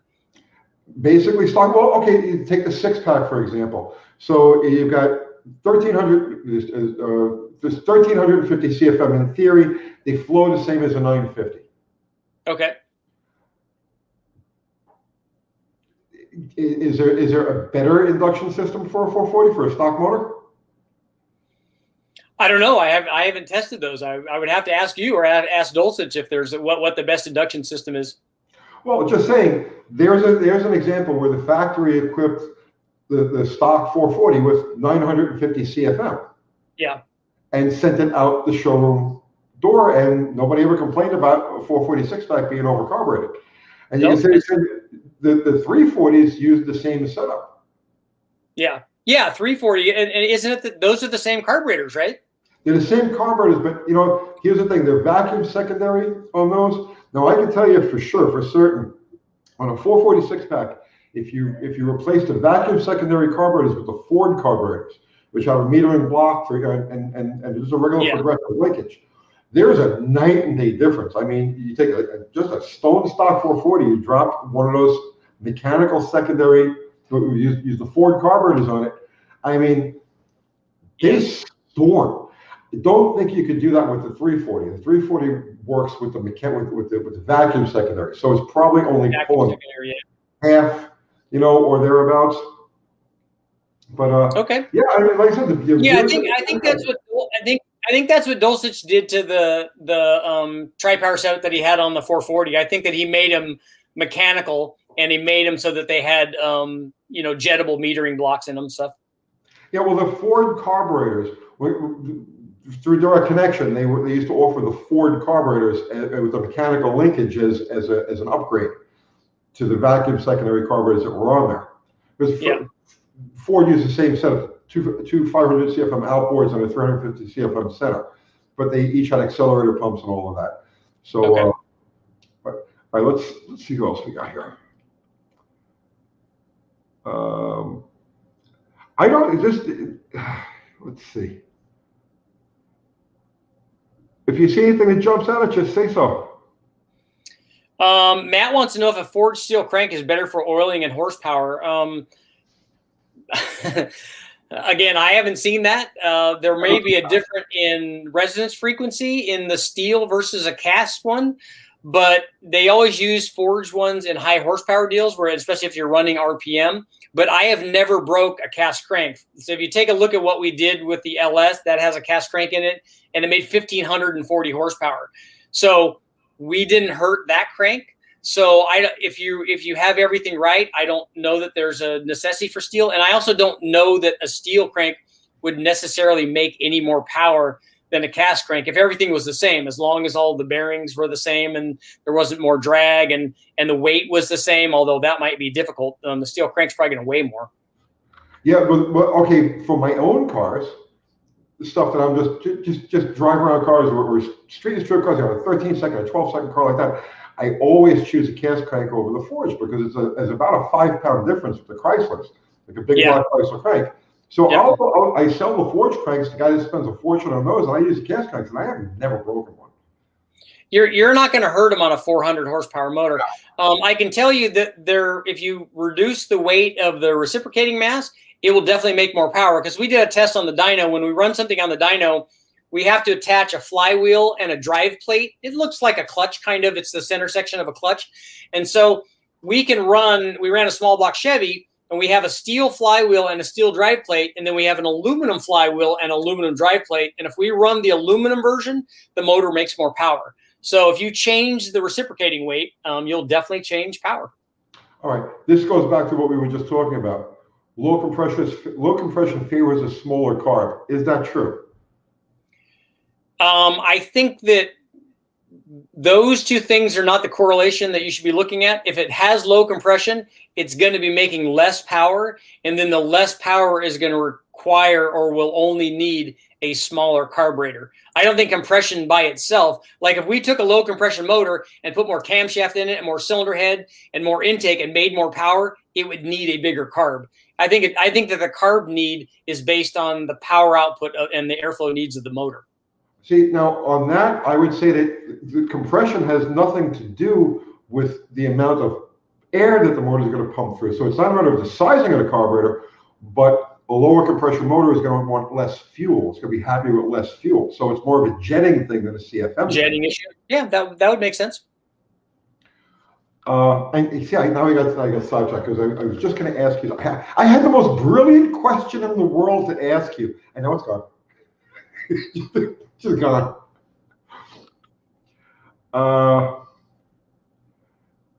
Bruce W says, this is awesome. Can we do this once a month? If Richard wants to, I'm having a blast here. That would be great. All right, Tony, let me ask you a question. I wanted to talk a little bit about one last thing before I get going. And when I ran all of these ran all of these reproduction muscle car motors. So we ran the DZ302 and the 327 and the 350 Chevys. We ran the Boss 302 and the Boss 351. I ran the Cobra Jet. We ran a bunch of these things, and the one that made the most power so far is the Boss 351. Okay. So it had by far the best cylinder head. A Boss head flows 275 CFM. It had enough compression. It was 11-to-1. It had a good dual plane intake. It had enough carburation. So it made 385 horsepower. We ran it with long tube headers and not the stock exhaust manifolds.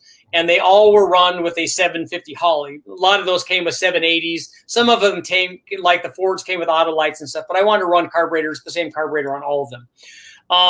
What is your opinion if I put together a 346 pack motor?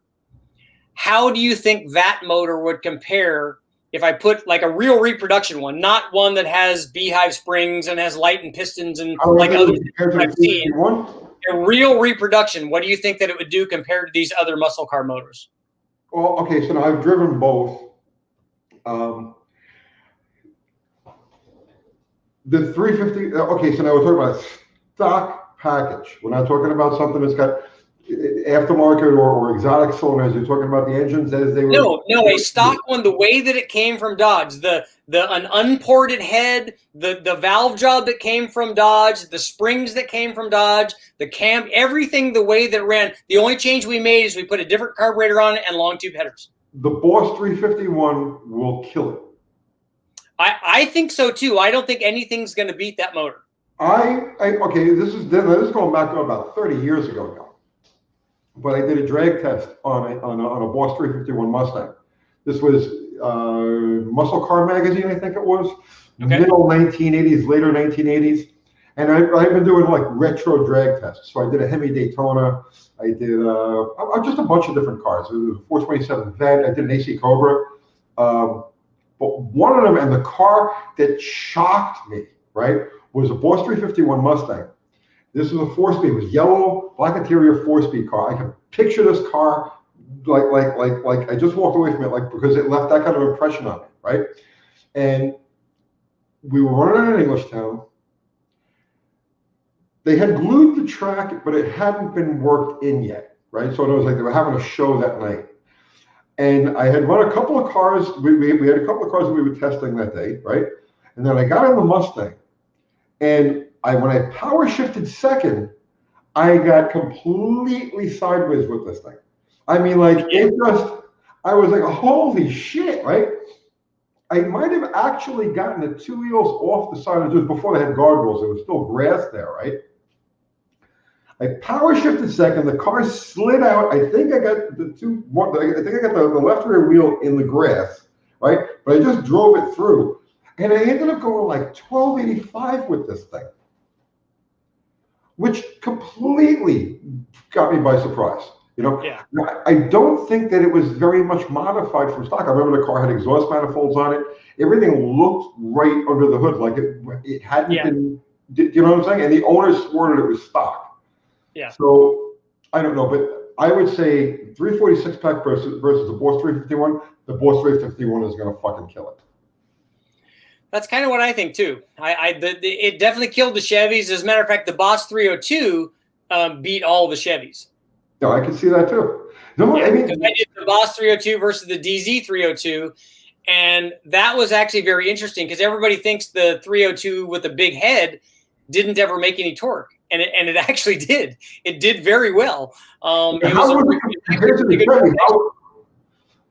to the Chevy, how was it below the peak? Below peak? I'll show you. I can send you the curves. The Chevy made a little bit more, but not a lot. And we ran them pretty far down low, so I can show you the whole torque curve. The Boss was definitely better at the top, but it didn't lose a bunch down low. See, whenever I see dynamometers, I'm always more interested in 2,000 to 4,000. I really don't care about peak numbers. You know, it doesn't really translate to me. But that 2 to 4,000, 2 to 5,000 RPM, that's where, especially the guys who are watching this now, nobody here is I'm going to say nobody, but the vast majority of them aren't looking for peak numbers. They're looking for hit it and burn the tires. They're looking for the dig, you know, and all of that happens down low. So I'd be really, really curious what that between the 302, those two 302s. Where is that in that 2 to 4 Well, thousand? the things to think about on those is not everyone points to the fact that the Fuelie head had a smaller port and a smaller valve compared to the Boss head. It didn't flow as much, so it should make more torque. But here's the other thing. The Chevy had a way bigger camshaft. It had a 254-degree duration camshaft. The Boss had a 221 or 228-degree camshaft. So it was way smaller. The camshaft was a lot smaller. It had slightly less compression than the Boss. It had a lot more cylinder head. They both had dual plane intakes. So they went about their job differently. Chevy didn't have as much head flow, so they had a lot of camshaft. So they tried to do it, you know, in a different way. The 220-degree on the Ford, that's a Boss 302. A Boss 302 camshaft was actually fairly small. Really? Yep. A lot smaller than a Chevy. Well, we're coming up to 3 hours now. How do you want to wrap this up? I'm ready. First of all, obviously, I want to thank everybody for coming and thank you for inviting me on here. It's awesome. Like I said, I love getting together. That's why I do the live feeds, so you can get together with car guys and talk to them about car stuff. You know, nobody wants to sit here and listen to me monologue about stuff. So most of my time is spent like answering questions or sometimes telling stories about when I crashed when I was racing or those kinds of things. You know, just getting together with everybody. You do a lot of live feeds on your channel. Yeah, I try to. Like I said, I like getting together with those guys, and I want to. You know, I'm learning about all this, so I'm sure that I can't do that every night because I have obviously other videos that I have to put up, and that's an all-day kind of thing for me. So I'm learning. You know, we just kind of keep rolling. People take for granted how much time this takes out of your life. It's not, you know what I mean? Yeah.